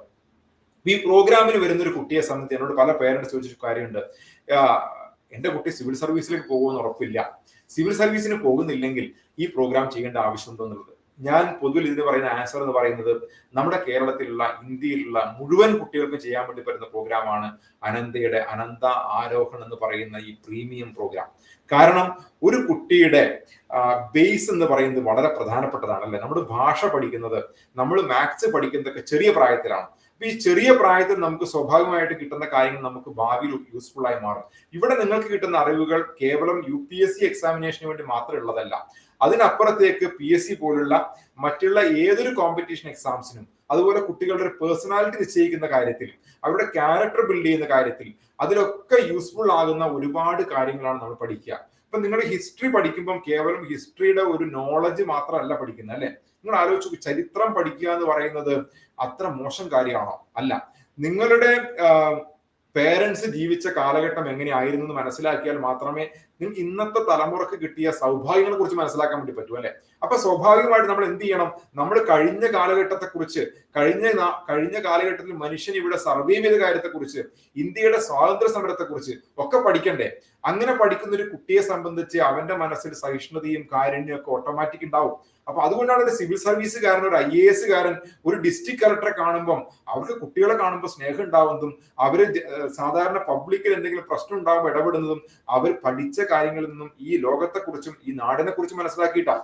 അപ്പൊ അതുകൊണ്ട് നമ്മളിത് പഠിക്കുമ്പോൾ നമ്മുടെ കുട്ടികൾ കേവലം സിവിൽ സർവീസ് ലഭിക്കുക എന്ന് മാത്രമല്ല, ഒരു നല്ല പൗരനായി വളരാൻ, നല്ല കമ്മ്യൂണിറ്റിയുടെ ഭാഗമായിട്ട് മാറാൻ നമുക്ക് ഈ പ്രോഗ്രാം ഉപകരിക്കും. നമുക്കറിയാം, പേരൻസിനെ സംബന്ധിച്ച് ഇന്ന് കുട്ടികൾ ജീവിക്കുന്ന സാഹചര്യം എന്ന് പറയുന്നത് നമുക്കറിയാം, അവർ വളരെ കൺസേൺ ആണ്, അല്ലെ? നമുക്കറിയാം, പലപ്പോഴും നമ്മുടെ നാട്ടിൽ വലിയ രീതിയിൽ ഡ്രഗ്സ് പോലുള്ള കാര്യങ്ങൾ വാർത്തകൾ കേൾക്കാറുണ്ട്. ഓരോ പേരൻസും ചങ്കിടിപ്പോടുന്ന വാർത്ത കേൾക്കുക. എന്റെ കുട്ടിയും അത്തരം ഒരു കൂട്ടുകെട്ടിന്റെ ഭാഗമായിട്ട് മാറുമോ? ഞങ്ങൾക്ക് ഉറപ്പ് തരാൻ വേണ്ടി പറ്റും, അനന്തയുടെ പ്രോഗ്രാമുകൾ ഒരു കുട്ടിയെ സംബന്ധിച്ച് അത്തരം ഒരു കുട്ടി ഇത്തരം കൂട്ടുകെട്ടിന്റെ ഭാഗമായിട്ട് മാറില്ല. കാരണം അവൻ ഈ സൊസൈറ്റിയെ കുറിച്ചും ഈ നാടിനെ കുറിച്ചൊക്കെ പഠിച്ച് അതിന് മുതൽക്കൂട്ടാവുന്ന രീതിയിൽ അവന്റെ അക്കാഡമിക് കരിക്കുലം മെച്ചപ്പെടുത്തി ഇത്തരത്തിലുള്ള ഏതൊരു കോമ്പറ്റീഷൻ എക്സാമും എഴുതാൻ പറ്റുന്ന പാകത്തിലേക്ക് മാറും എന്നുള്ളതാണ് അനന്തയുടെ സ്കൂൾ ലെവൽ പ്രോഗ്രാമിന്റെ ഏറ്റവും വലിയ പ്രത്യേകത എന്ന് പറയുന്നത്. അപ്പൊ അതുകൊണ്ട് ഞാൻ പറയുന്നത് മുഴുവൻ കുട്ടികളും ഈ ഇത്തരത്തിലുള്ള കോച്ചിങ്ങുകൾ ചെയ്യുകയും അതിലൂടെ നല്ലൊരു പൗരനായിട്ട് മാറാനും നല്ല സർവീസിലേക്ക് വരാനും പറ്റും. അതുകൂടാതെ ഒരുപാട് കാര്യങ്ങൾ നമുക്ക് അനന്ത ആരോഹൺ ഫിസിക്കലി നിങ്ങൾക്ക് വേണ്ടി പ്രൊവൈഡ് ചെയ്യുന്നത്. അതിലൊന്ന് കോമ്പറ്റേറ്റീവ് എക്സാംസിന്, ഏതൊരു കോമ്പറ്റേറ്റീവ് എക്സാംസിന് കുട്ടികളെ പ്രിപ്പയർ ചെയ്യാം. അതുപോലെ തന്നെ ജനറൽ ആയിട്ടുള്ള അവയർനെസ് അവർക്ക് കിട്ടുന്ന ഈ പ്രോഗ്രാം ഉപകരിക്കും.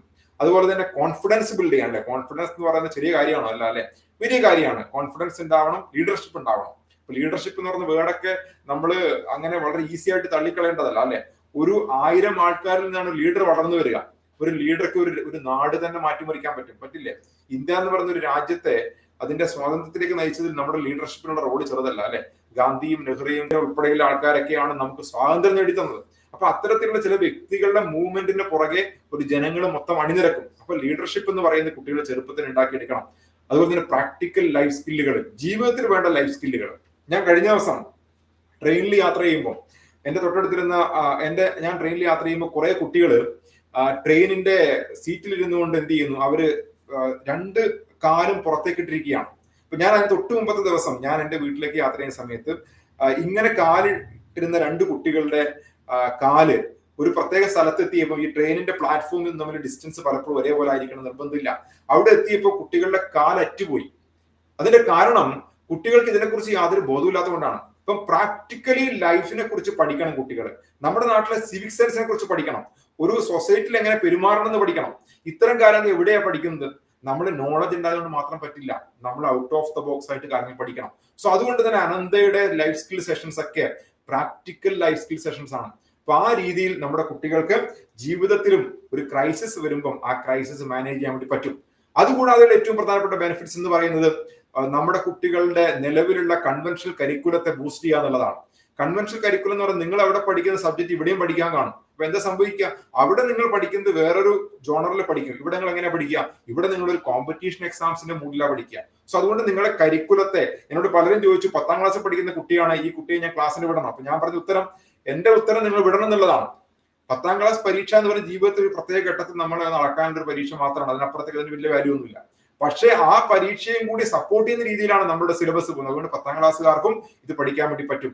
അതുകൂടാതെ നിങ്ങളുടെ ഒരു റെസ്പെക്ട്ഫുൾ ആയ കരിയർ ചൂസ് ചെയ്യാൻ വേണ്ടിയിട്ട്, ഈവൻ സിവിൽ സർവീസിലേക്ക് എത്തിപ്പെടാൻ വേണ്ടിയിട്ടും അനന്തയുടെ ഈ പ്രോഗ്രാം യൂസ് ചെയ്യും. അപ്പൊ ഈ രീതിയിൽ വളരെ പ്രാക്ടിക്കലി ഫോർമാറ്റ് ചെയ്ത് എടുത്തിട്ടുള്ള, കേരളത്തിലെ ഏറ്റവും അറിയപ്പെടുന്ന എഡ്യൂക്കേറ്റേഴ്സ് വിഭാവനം ചെയ്തിട്ടുള്ള സിലബസിൽ ഉൾപ്പെടുത്തിയിട്ടുള്ള ക്ലാസ്സുകളാണ് അനന്ത IAS അക്കാഡമി, അനന്ത ആരോഹൺ എന്ന് പറയുന്ന 7ാം ക്ലാസ് തൊട്ട് 10ാം ക്ലാസ് വരെയുള്ള കുട്ടികൾക്കും +1 +2 ഡിഗ്രി ക്ലാസ്സിലെ കുട്ടികൾക്കും വേണ്ടി പ്രൊവൈഡ് ചെയ്യുന്നത്.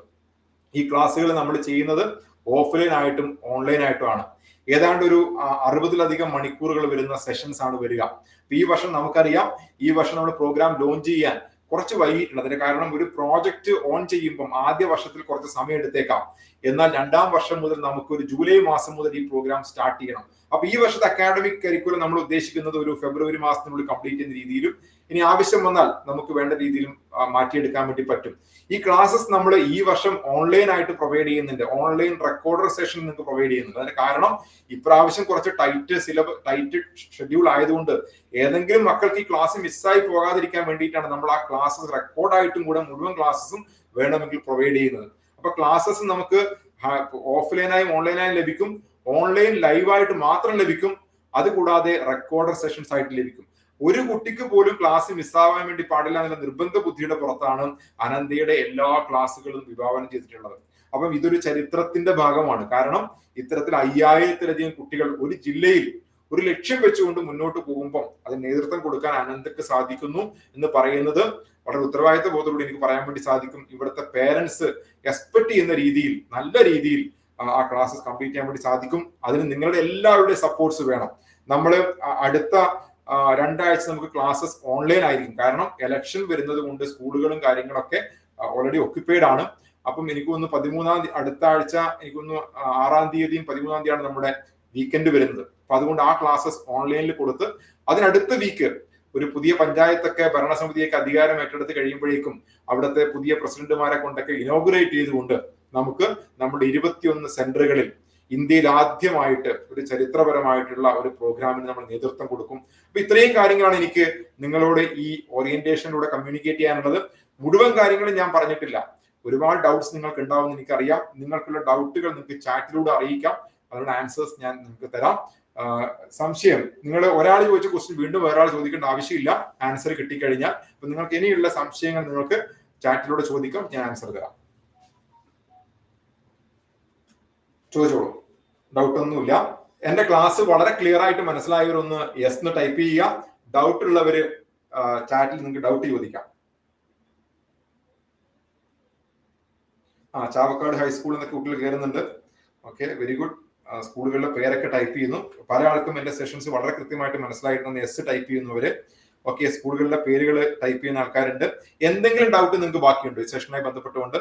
നമ്മൾ ഈ സെഷൻസ് നിങ്ങൾക്കിപ്പം കയറാൻ വയ്യവർക്ക് വേണ്ടിയിട്ട് ഈ സെഷൻ നമ്മൾ യൂട്യൂബിൽ നമ്മൾ എന്ത് ചെയ്യും, നമ്മൾ അപ്ലോഡ് ചെയ്യും ഈ സെഷന് ശേഷം. അപ്പൊ നിങ്ങൾക്ക് അത് യൂട്യൂബിൽ പോയിരുന്ന് വീണ്ടും നിങ്ങൾക്ക് ഒന്നുകൂടെ വേണമെങ്കിൽ വാച്ച് ചെയ്യാം. നിങ്ങൾക്ക് വിട്ടുപോയ ഭാഗങ്ങൾ മനസ്സിലാക്കാം.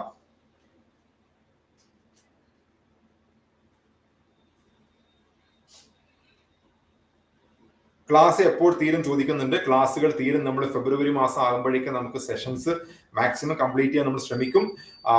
അല്ലെങ്കിൽ നമ്മൾ ക്ലാസ്സസ് അതർ ഓപ്ഷൻ നിങ്ങളുടെ ഒരു കുട്ടിക്ക് എന്താണോ നമ്മൾ ഓഫർ ചെയ്ത ആ ക്ലാസ്സസ് കൃത്യമായിട്ട് സമയപരിധിക്കുള്ളിൽ തന്നെ തീർക്കാൻ വേണ്ടി നമുക്ക് പറ്റുമെന്നാണ് വിചാരിക്കുന്നത്.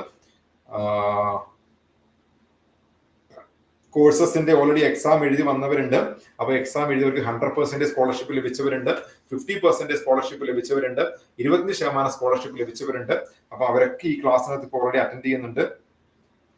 സെപ്പറേറ്റ് ബുക്കാണ് ചോദിക്കുന്നുണ്ട്. നമ്മൾ നിങ്ങൾക്ക് വേണ്ടിയിട്ട് സോഫ്റ്റ് കോപ്പി ആയിട്ട് മെറ്റീരിയൽ പ്രൊവൈഡ് ചെയ്യും. ഓരോ ക്ലാസ് കഴിയുമ്പോഴും നിങ്ങൾക്ക് മെറ്റീരിയൽ ലഭിക്കുന്നതായിരിക്കും. ഡെയിലി ക്ലാസ് ആണ്, ഡെയിലി ക്ലാസ് ഇല്ല, വീക്കിലി ആണ് നമുക്ക് ക്ലാസ് വരുന്നത്. വീക്കിലി നമുക്ക് നിങ്ങളുടെ ഒരു സ്റ്റഡി സെന്ററിലോ അല്ലെങ്കിൽ ഓൺലൈൻ ആയിട്ടോ ക്ലാസ്സുകൾ ലഭിക്കും. ഓക്കെ,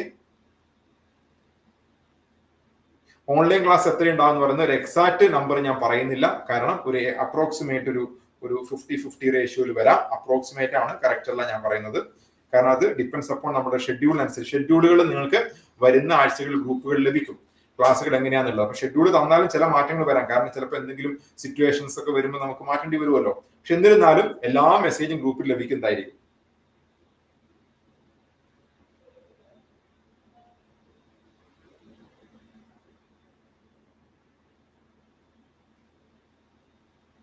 എക്സാമിന്റെ ഇടയിൽ ക്ലാസ് ഉണ്ടാവില്ല. നിങ്ങൾ ഒരാളെയും ബുദ്ധിമുട്ടിക്കില്ല ആ കാര്യത്തിൽ.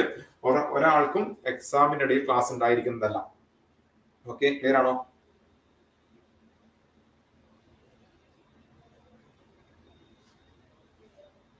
എക്സാം സമയത്ത് ഉണ്ടാവില്ല.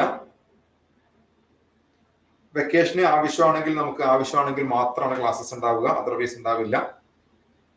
നെക്സ്റ്റ് ഇയർ ക്ലാസ് പഠിക്കേണ്ടവർക്ക് എഗെയിൻ സ്കോളർഷിപ്പ് എക്സാംസ് ഉണ്ട്. അപ്പൊ ഞാനൊരു അഡ്വാൻറ്റേജ് പറയുന്നത്, പലരും ചോദിക്കാറുണ്ട് ഈ വർഷം കുറച്ച് ലേറ്റ് ആയിട്ടില്ല, ഇപ്പൊ ഞങ്ങൾ സ്റ്റാർട്ട് ചെയ്യണമെന്ന് ചോദിക്കും. അപ്പൊ ഞാൻ പറഞ്ഞ ആൻസർ എന്ന് പറയുന്നത് ഇതാണ്: ഈ വർഷം നമ്മളുടെ കൂടെ പഠിക്കുന്ന കുട്ടികൾക്ക് അടുത്ത വർഷം 100% സ്കോളർഷിപ്പ് ലഭിക്കാനുള്ള സാധ്യതയുണ്ട്. എന്തുകൊണ്ടാണ്? ഇപ്രാവശ്യം 50% സ്കോളർഷിപ്പ് ലഭിച്ചിട്ട് കുട്ടി അനന്തയുടെ ക്ലാസ്സിനകത്ത് പങ്കെടുക്കുകയാണെങ്കിൽ സ്വാഭാവികമായിട്ട് അവർക്ക് എന്താകും, എല്ലാ കാര്യങ്ങളും കൃത്യമായിട്ട് പഠിക്കാൻ വേണ്ടി പറ്റും. അങ്ങനെയുള്ളൊരു കുട്ടിയെ സംബന്ധിച്ചിട്ട് നമ്മളുടെ ഈ ടെസ്റ്റുകളും കാര്യങ്ങളും കഴിയുമ്പോൾ അവർക്ക് അടുത്ത എക്സാംസ്, സ്കോളർഷിപ്പ് എക്സാം ഈസി ആവും. അവർക്ക് 100% സ്കോളർഷിപ്പിലേക്ക് വരാൻ വേണ്ടി സാധിക്കും. ക്ലിയർ ആണോ? വേറെന്താ അറിയണ്ടേ?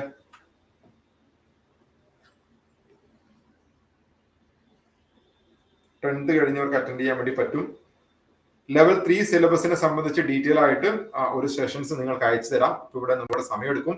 നമ്മുടെ അക്കാഡമി ഹെഡ് ആയിട്ടുള്ള വിജയ് കൃഷ്ണ അതുമായിട്ട് സംസാരിക്കും. ലെവൽ 3 പ്രോഗ്രാം PCM ബാച്ചിന്റെ കാര്യങ്ങൾ. ഓക്കെ, ദെൻ വേറെന്താണ്?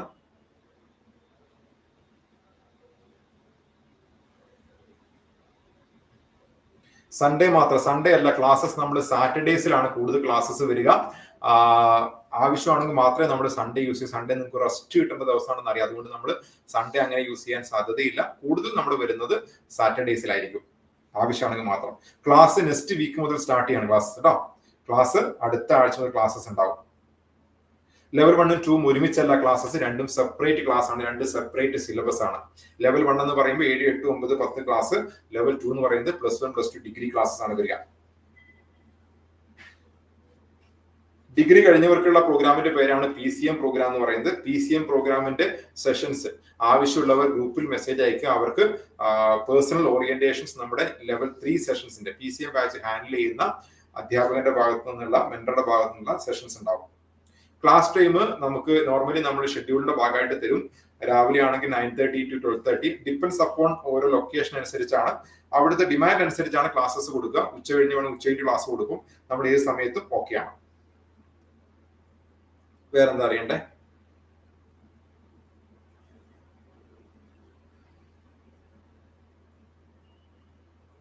സ്റ്റഡി മെറ്റീരിയൽ നിങ്ങൾക്ക് സോഫ്റ്റ് കോപ്പി ആയിട്ട് പ്രൊവൈഡ് ചെയ്യും കേട്ടോ. സോഫ്റ്റ് കോപ്പി ആയിട്ട് നിങ്ങൾക്ക് ഗ്രൂപ്പിൽ ഷെയർ ചെയ്ത് തരുന്നതായിരിക്കും. ഓഫ്ലൈൻ ക്ലാസ്സസിന്റെ അവേഴ്സ് എന്ന് പറയുന്നത് ഒരു 2.5 hour സെഷൻസ് ആണ് വരിക. ഓക്കെ,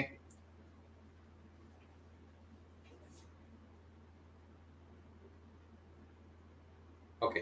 നിങ്ങൾ പ്രത്യേകം ശ്രദ്ധിക്കേണ്ട ഒരു കാര്യം, നിങ്ങളുടെ നമ്പർ ഗ്രൂപ്പിൽ ആഡ് ആണെന്നുള്ള കാര്യം ഉറപ്പുവരുത്തണം. ഇന്നും പല ആൾക്കാരും അത് ചോദിക്കാറുണ്ട്. ഇനി ഗ്രൂപ്പിൽ ആഡ് ചെയ്യാത്തവർ നിങ്ങളുടെ സെന്റർ ഹെഡ്മാരെ വിളിച്ചിട്ട് നിങ്ങളുടെ ഗ്രൂപ്പിൽ ആഡ് ചെയ്യാനുള്ള കാര്യങ്ങൾ ചെയ്യുക. ക്ലിയർ ആണോ? ഗ്രൂപ്പിൽ ആഡ് ചെയ്യാത്തവര് ഗ്രൂപ്പിലാണ് മെസ്സേജ്, വാട്സപ്പ് ഗ്രൂപ്പിലാണ് മെസ്സേജുകൾ വരുന്നത്. ഓക്കെ, ക്ലാസ്സസ് നമ്മൾ പറഞ്ഞു, ക്ലാസിന്റെ ഡ്യൂറേഷൻ സംബന്ധിച്ചെല്ലാം ഓൾറെഡി പറഞ്ഞിട്ടുണ്ട്. ഇന്റർവ്യൂ കഴിഞ്ഞുള്ള ട്രെയിനിങ്ങുകൾ നമുക്ക് സ്വാഭാവികമായിട്ട് ഉണ്ടാവുക.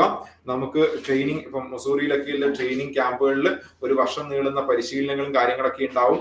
ആ പരിശീലനത്തിന് കൂടെ ഭാരത് ദർശൻ എന്നുള്ള യാത്രകൾ ഉണ്ടാവും. അതൊക്കെ നമുക്ക് ഡീറ്റെയിൽ ആയിട്ട് പിന്നീടുള്ള അവസരത്തിൽ നമുക്ക് കളക്ടറേറ്റൊക്കെ വിസിറ്റ് ചെയ്യുമ്പോൾ അത്തരം അനുഭവങ്ങളൊക്കെ നിങ്ങൾക്ക് ലഭിക്കും. ഓക്കെ, ലെവൽ 1 എഴുതിയ കുട്ടിക്ക് ലെവൽ 2 കിട്ടാൻ, ഓക്കെ, ലെവൽ 2 കിട്ടാൻ വീണ്ടും എക്സാമിനേഷൻ എഴുതണം. ഓക്കെ, ലെവൽ 1 കിട്ടിയതുകൊണ്ട് ലെവൽ 2ലേക്ക് പോകാൻ പറ്റില്ല. ലെവൽ 2 വീണ്ടും ഒരു എക്സാം കൂടെ വരുന്നുണ്ട്. നമ്മളുടെ കുറെ റിക്വസ്റ്റ് വന്നതിന്റെ പുറത്ത് അങ്ങനെ ചെയ്യാം നമുക്ക്. ഓക്കെ, ക്ലാസ്സസ് യൂട്യൂബിലല്ല ഉണ്ടാവുക. ക്ലാസ്സസ് നമ്മളുടെ ഓൺലൈൻ ക്ലാസ്സസ് നമ്മളുടെ തന്നെ സ്പേസിലാണ് തരിക കേട്ടോ. ഹോംവർക്കും കാര്യങ്ങളൊന്നും ഉണ്ടാവില്ല, പേടിക്കേണ്ട, ഹോംവർക്ക് ഒന്നും ഉണ്ടാവില്ല കേട്ടോ. SPC ഉള്ളവർക്കുള്ള കാര്യങ്ങൾ ഓൾറെഡി പറഞ്ഞിട്ടുണ്ട്. അവർക്ക് റെക്കോർഡഡ് സെഷൻസ് പ്രൊവൈഡ് ചെയ്യാം. പറ്റാവുന്ന ദിവസങ്ങളിലെല്ലാം ക്ലാസ്സിൽ പങ്കെടുക്കുക. ബാക്കിയുള്ള ദിവസങ്ങളിൽ ഓൺലൈൻ ക്ലാസ്സസ് അറ്റൻഡ് ചെയ്യുക.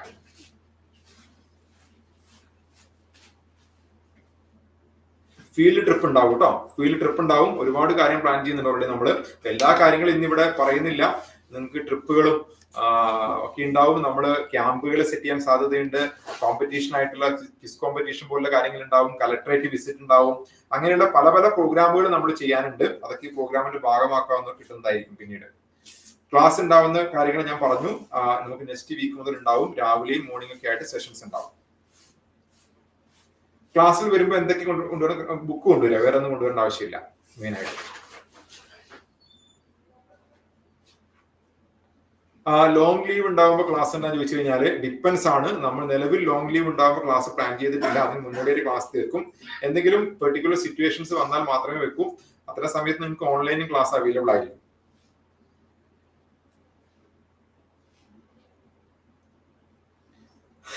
ബുക്ക് കൊണ്ടുവന്നൊരു പേന വേണ്ടേ? പേനയും കൂടെ കൊണ്ടുവന്നോളൂ, കുഴപ്പമില്ല കേട്ടോ. ഒരു പേനയും കൂടെ കയ്യിൽ കരുതിക്കോളൂ.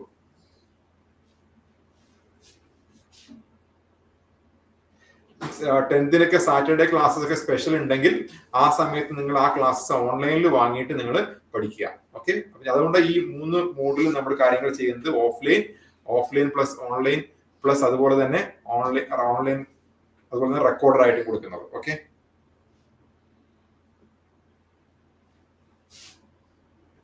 ചിലരുടെ ക്വസ്റ്റ്യൻസിനൊക്കെ ആൻസർ കിട്ടാത്ത കാണും. കാരണം ഈ ചാറ്റിൽ വളരെ സ്പീഡായിട്ട് പോകുന്നതുകൊണ്ട് അത്തരം ആൾക്കാർക്ക് എന്റെ ആൻസർ കിട്ടിയില്ലെങ്കിൽ നിങ്ങൾ ചെയ്യേണ്ട ഒരു കാര്യം, നിങ്ങൾക്ക് ഗ്രൂപ്പിൽ മെസ്സേജ് ഇടാവുന്നതാണ്. ഗ്രൂപ്പിൽ അതിനുള്ള ആൻസർ തരുന്നതായിരിക്കും കേട്ടോ. ഇവിടെ നിങ്ങൾക്ക് ക്വസ്റ്റ്യൻ ചോദിക്കാൻ പറ്റിയിട്ട് ക്വസ്റ്റ്യൻ ചോദിച്ച് റിപ്ലൈ കിട്ടാത്തവർക്ക് ഗ്രൂപ്പിൽ ചോദിക്കാം. സർട്ടിഫിക്കറ്റ് ഉണ്ട് കേട്ടോ. സർട്ടിഫിക്കറ്റ് നിങ്ങൾക്ക് ഫൈനലിൽ നിങ്ങൾക്ക് സർട്ടിഫിക്കറ്റ് കൂടെ പ്രൊവൈഡ് ചെയ്യുന്നതായിരിക്കും. ഓക്കെ, വേറെന്താ? ഫുഡ് വാട്ടറൊക്കെ നിങ്ങൾ കൊണ്ടുവരണം വരുമ്പോൾ കേട്ടോ. വെള്ളവും ഭക്ഷണമൊക്കെ കഴിക്കാൻ ആഗ്രഹമുള്ളവര് കൊണ്ടുവരിക. നിങ്ങൾക്ക് അവിടെ നിന്ന് പ്രൊവൈഡ് ചെയ്യുന്നതായിരിക്കില്ല കേട്ടോ.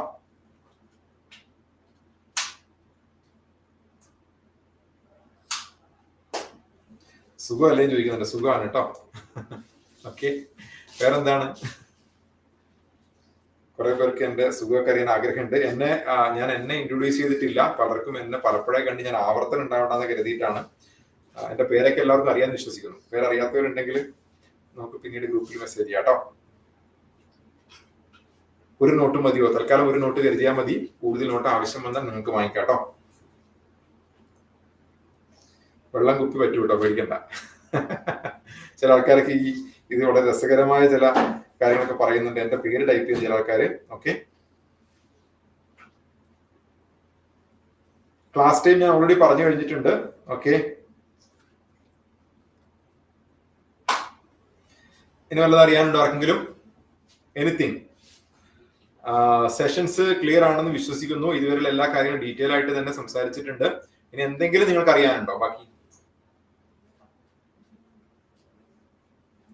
ക്ലാസിന്റെ ഡ്യൂറേഷൻ ഓൾറെഡി പറഞ്ഞാണ്. ക്ലാസ് നമുക്ക് അവേഴ്സ് ആണ് വരുന്നത് ഈ വർഷം. അടുത്ത വർഷം മുതൽ ക്ലാസ്സുകൾ നമ്മുടെ ഒരു ജൂലൈ മാസത്തോടു കൂടി നമ്മൾ സ്റ്റാർട്ട് ചെയ്യും. ജൂലൈ ഓഗസ്റ്റ് മാസത്തോടെ സ്റ്റാർട്ട് ചെയ്യും. സോ നമുക്ക് വളരെ ഫ്രീ ആയിട്ട് സെഷൻസ് ചെയ്യാൻ വേണ്ടി പറ്റും. ഈ വർഷം നമ്മൾ കുറച്ച് തുടങ്ങാൻ വൈകിയത് കൊണ്ട് ക്ലാസ് കുറച്ച് ടൈറ്റ് ആയിട്ട് നമ്മൾ ഷെഡ്യൂൾ ചെയ്യുന്നത് മാത്രമേ ഉള്ളൂ. ഒരു ക്ലാസ് പോലും, ഒരു മണിക്കൂർ പോലും ഒരു കുട്ടിക്ക് മിസ്സാവാത്ത രീതിയിലാണ് സെഷൻസ് കൊണ്ടുപോവുക.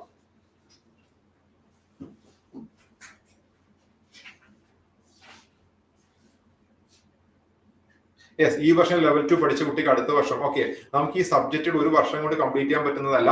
അടുത്ത വർഷം ഇതിന്റെ തുടർച്ചയായിട്ടുള്ള ക്ലാസ്സസ് ഉണ്ടാവും. സോ ഈ വർഷം ലെവൽ 2 പഠിച്ച കുട്ടിക്ക് അടുത്ത വർഷം 7ാം ക്ലാസ്സിലാണ് ചേരുന്നതെങ്കിൽ അടുത്ത വർഷം 8ാം ക്ലാസ്സിലാണെങ്കിൽ വീണ്ടും ലെവൽ 2ന്റെ ഇതിന്റെ കണ്ടിന്യൂസ് സെഷൻസ് അവർക്ക് ഉണ്ടാവും കേട്ടോ.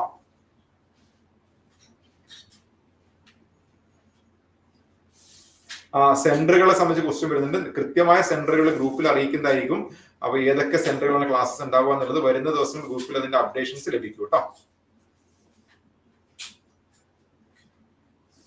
ഞാൻ ഓൾറെഡി ഈ വർഷം അഡ്മിഷൻ എടുത്ത കുട്ടികൾക്കുള്ള ബെനിഫിറ്റ്സിനെ കുറിച്ച് ഞാൻ പറഞ്ഞു കഴിഞ്ഞു. അത് ഏറ്റവും ഇമ്പോർട്ടന്റ് ആയ കാര്യം. ഒന്ന്, ഈ വർഷം അഡ്മിഷൻ എടുക്കുന്ന ഒരു കുട്ടിയെ സംബന്ധിച്ച് 50% സ്കോളർഷിപ്പ് ലഭിച്ച ഒരു കുട്ടിയെ സംബന്ധിച്ച് അടുത്ത വർഷം അവർക്ക് എന്ത് ചെയ്യാം? അവർക്ക് സ്വാഭാവികമായിട്ടും ഈ ഒരു നമ്മളുടെ സിസ്റ്റത്തിലൂടെ കടന്നു പോകുന്നതുകൊണ്ട് 100% സ്കോളർഷിപ്പ് ലഭിക്കാനുള്ള സാധ്യതയുണ്ട്. അതുകൊണ്ട് അതൊരു വലിയ അഡ്വാൻറ്റേജ് ആണ്. പല പേരുടെ ചോദിച്ച കാര്യമാണ് നേരത്തെ എന്നോട്, സാർ ഈ വർഷം തന്നെ പഠിക്കണോ, കുറച്ച് ലേറ്റ് ആയിട്ടല്ലേ എന്നൊക്കെ. അപ്പൊ അവർക്കുള്ള ഗുണം ഈ വർഷം നമുക്ക് എന്ത് ചെയ്യാൻ വേണ്ടി പറ്റും? ഈ വർഷം അവർക്ക് കിട്ടുന്ന ഈ കോച്ചിങ്ങിലൂടെ അടുത്ത വർഷം 100% സ്കോളർഷിപ്പ് ലഭിക്കാൻ കാരണമായിട്ട് മാറും.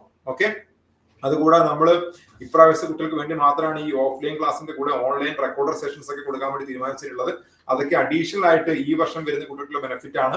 സോ ഈ വർഷം പഠിപ്പിക്കുന്ന കാര്യങ്ങൾ അടുത്ത വർഷം കണ്ടിന്യൂ ചെയ്യണമെന്നില്ല, വ്യത്യാസങ്ങൾ ഉണ്ടാവും. സോ ഓരോ വർഷവും വളരെ നിർണായകം തന്നെയാണ്. അതുകൊണ്ട് എല്ലാവരും ഈ ക്ലാസ്സിൽ തന്നെ അറ്റൻഡ് ചെയ്ത് പോവുക. ഓക്കെ, കളക്ടർ അർജുൻ പാണ്ഡ്യനെ കാണാൻ പറ്റും? ഉറപ്പായിട്ടും കാണാൻ പറ്റും. നിങ്ങൾക്ക് കാണാനുള്ള അവസരം ഞാൻ ഉണ്ടാക്കി തരും. നമ്മളുടെ ഇനോഗ്രേഷന് വന്നവർക്ക് അറിയാം, നമ്മുടെ എല്ലാ കുട്ടികളും അർജുൻ പാണ്ഡ്യൻ സാറിന്റെ കൂടെ ഫോട്ടോ എടുത്തിട്ടൊക്കെയാണ് പോയത്. സെന്റർ മാറ്റാൻ പറ്റും ചോദിക്കുന്നുണ്ട്. നിങ്ങൾ ഏത് സെന്റർ ആണോ ഓപ്റ്റ് ചെയ്യുന്നത് ആ സെന്ററിൽ തന്നെ പോകേണ്ടി വരും. ഇപ്പൊ നിങ്ങൾക്ക് ക്ലാസ് തുടങ്ങുന്നതിന് മുമ്പ് സെന്റർ ഏതാ വേണ്ടെന്ന് ഡിസൈഡ് ചെയ്യാം. ദെൻ അവിടത്തേക്ക് നിങ്ങൾക്ക് പോകാൻ അവസരം ഉണ്ടാവും.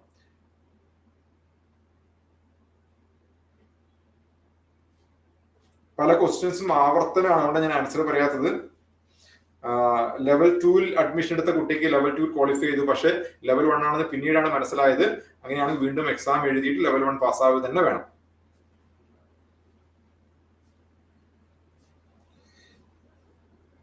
ഓൺലൈൻ ക്ലാസ് പ്രൊവൈഡ് ചെയ്യുന്ന കാര്യങ്ങൾ അതിന്റെ ഡീറ്റെയിൽ ഗ്രൂപ്പിൽ ഷെയർ ചെയ്യുന്നതായിരിക്കും കേട്ടോ. ബുക്സ് നമ്മൾ ഓൾറെഡി നിങ്ങൾക്ക് സോഫ്റ്റ് കോപ്പി ആയിട്ട് പ്രൊവൈഡ് ചെയ്യും. ഗ്രൂപ്പിനകത്ത് നിങ്ങൾക്ക് ലഭിക്കുന്നതായിരിക്കും.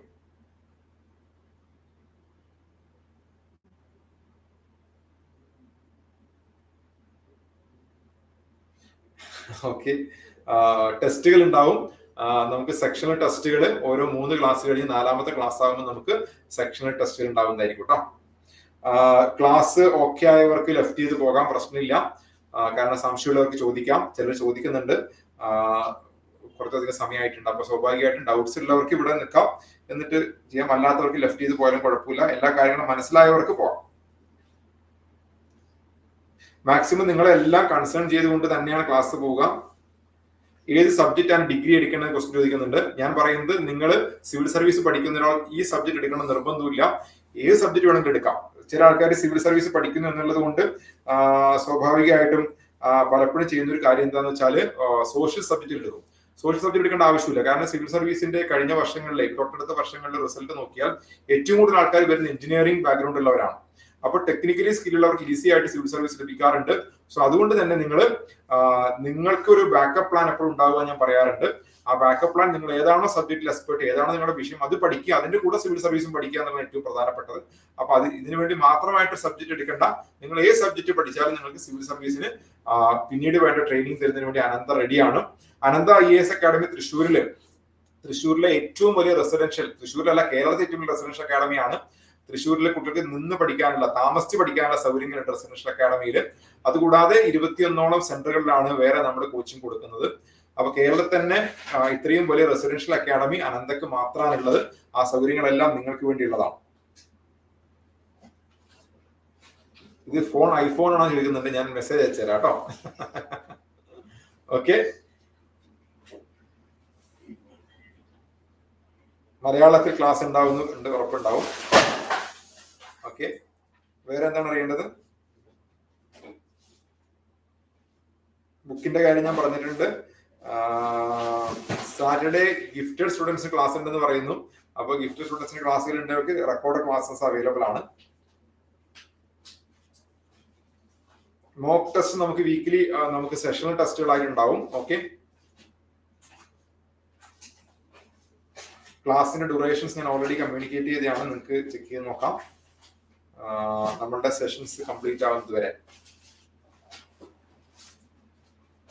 അതായത് ഒരു ഫെബ്രുവരി മാസം ആകുമ്പോഴേക്കും നമ്മുടെ ക്ലാസ്സസ് ഈ വർഷത്തെ കംപ്ലീറ്റ് ചെയ്യും. സെന്റർ മാറ്റേണ്ടവര് നിങ്ങളുടെ സെന്റർ ഹെഡുമായിട്ട് സംസാരിച്ചിട്ട് അതിന്റെ കാര്യങ്ങൾ ചെയ്യാം കേട്ടോ. ഒരു തവണ മാറ്റി പിന്നീട് ഇടയ്ക്കിടയ്ക്ക് മാറ്റാൻ പറ്റുന്നതല്ല കേട്ടോ.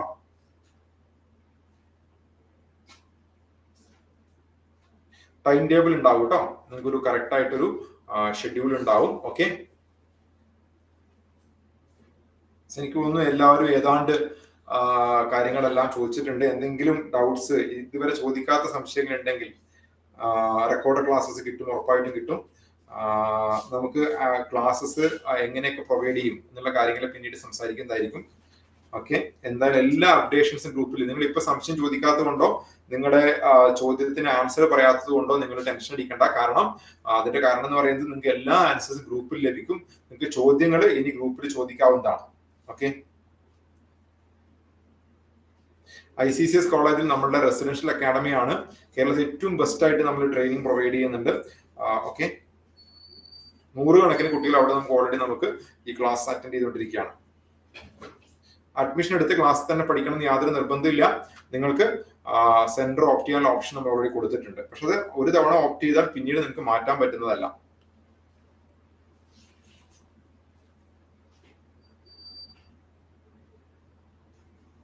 റോഡ് പണിയാണ്, അതുകൊണ്ട് സെന്ററിലേക്ക് വരാൻ പറ്റത്തില്ല എന്നൊക്കെ പറയുന്നുണ്ട്. നിങ്ങൾക്ക് സെന്റർ മാറ്റാനുള്ള ഓപ്ഷൻസ് ഉണ്ടാവും കേട്ടോ. പക്ഷെ ആദ്യം പറഞ്ഞ ഏതാണോ സെന്റർ അവിടെയാണ് പിന്നീട് പോകേണ്ടി വരിക. ടെക്സ്റ്റ് ബുക്കിന്റെ കാര്യം ഞാൻ പറയുന്നത് നിങ്ങൾക്ക് സോഫ്റ്റ് കോപ്പി ആയിട്ട് മെറ്റീരിയൽ തരുന്നതായിരിക്കും. അഡ്മിഷൻ എടുത്ത സ്കൂളിൽ തന്നെ, ഇതൊക്കെ ഞാൻ ആൻസർ പറഞ്ഞ കാര്യമാണ്.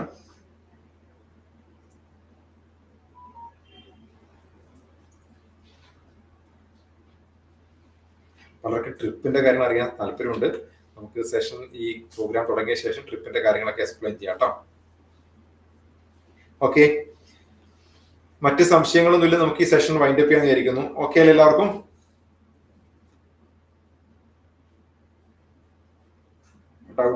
വേറെ ഡൗട്ട്സ് ഒന്നും ഇല്ലാന്ന് വിശ്വസിക്കുന്നു. സോ ഒരു കാര്യം മാത്രമേ എനിക്ക് വീണ്ടും ആവർത്തിക്കാനുള്ളൂ.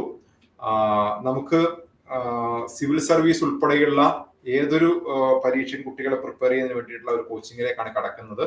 ഇതൊരു ലോങ് ടേം ജേണിയാണ്. ഈ ജേണിയിൽ സ്വാഭാവികമായിട്ടും അനന്ത IAS അക്കാഡമി നിങ്ങളുടെ കൂടെ ഉണ്ടാവും. തൃശ്ശൂരിൽ 5000-ഓളം കുട്ടികൾ പഠിക്കുന്ന ഒരു വലിയ പ്രോജക്റ്റിന്റെ ഭാഗമാകാൻ, അതിന്റെ തുടക്കത്തിൽ ഭാഗമാകാൻ പറ്റുന്ന കുട്ടികളാണ് നിങ്ങൾ. സോ നമ്മുടെ കൂടെ ഉണ്ടാവുക. നിങ്ങൾക്ക് വേണ്ട എല്ലാ ഹെൽപ്പും ചെയ്യുന്നതിന് അനന്ത IAS അക്കാഡമിയും അതുപോലെ തന്നെ അനന്ത IAS അക്കാഡമിയുടെ മുഴുവൻ ടീമും ഉണ്ടാവുന്ന ഒരു കാര്യം ഉറപ്പു തരുന്നു. അപ്പൊ ഒരു പരിശീലനം എന്ന് പറയുമ്പോൾ അത് ഒരു ദിവസം കൊണ്ട് കംപ്ലീറ്റ് ചെയ്യുന്ന ഒരു പ്രോസസ് അല്ല, ഒരു കണ്ടിന്യൂസ് പ്രോസസ് ആണ്.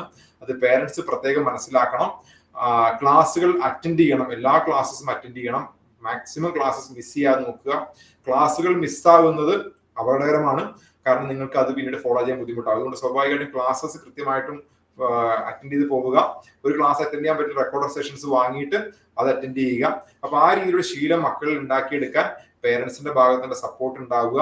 ഇവിടെ പഠിക്കുന്ന കുട്ടികൾ അവർ മറ്റുള്ള കുട്ടികളിൽ നിന്ന് വ്യത്യസ്തരായിരിക്കും, അതിൽ യാതൊരു സംശയവുമില്ല. ആ രീതിയിലുള്ള പ്രോഗ്രാമാണ് അനന്ത IAS അക്കാഡമി പ്രൊവൈഡ് ചെയ്യുന്നത്.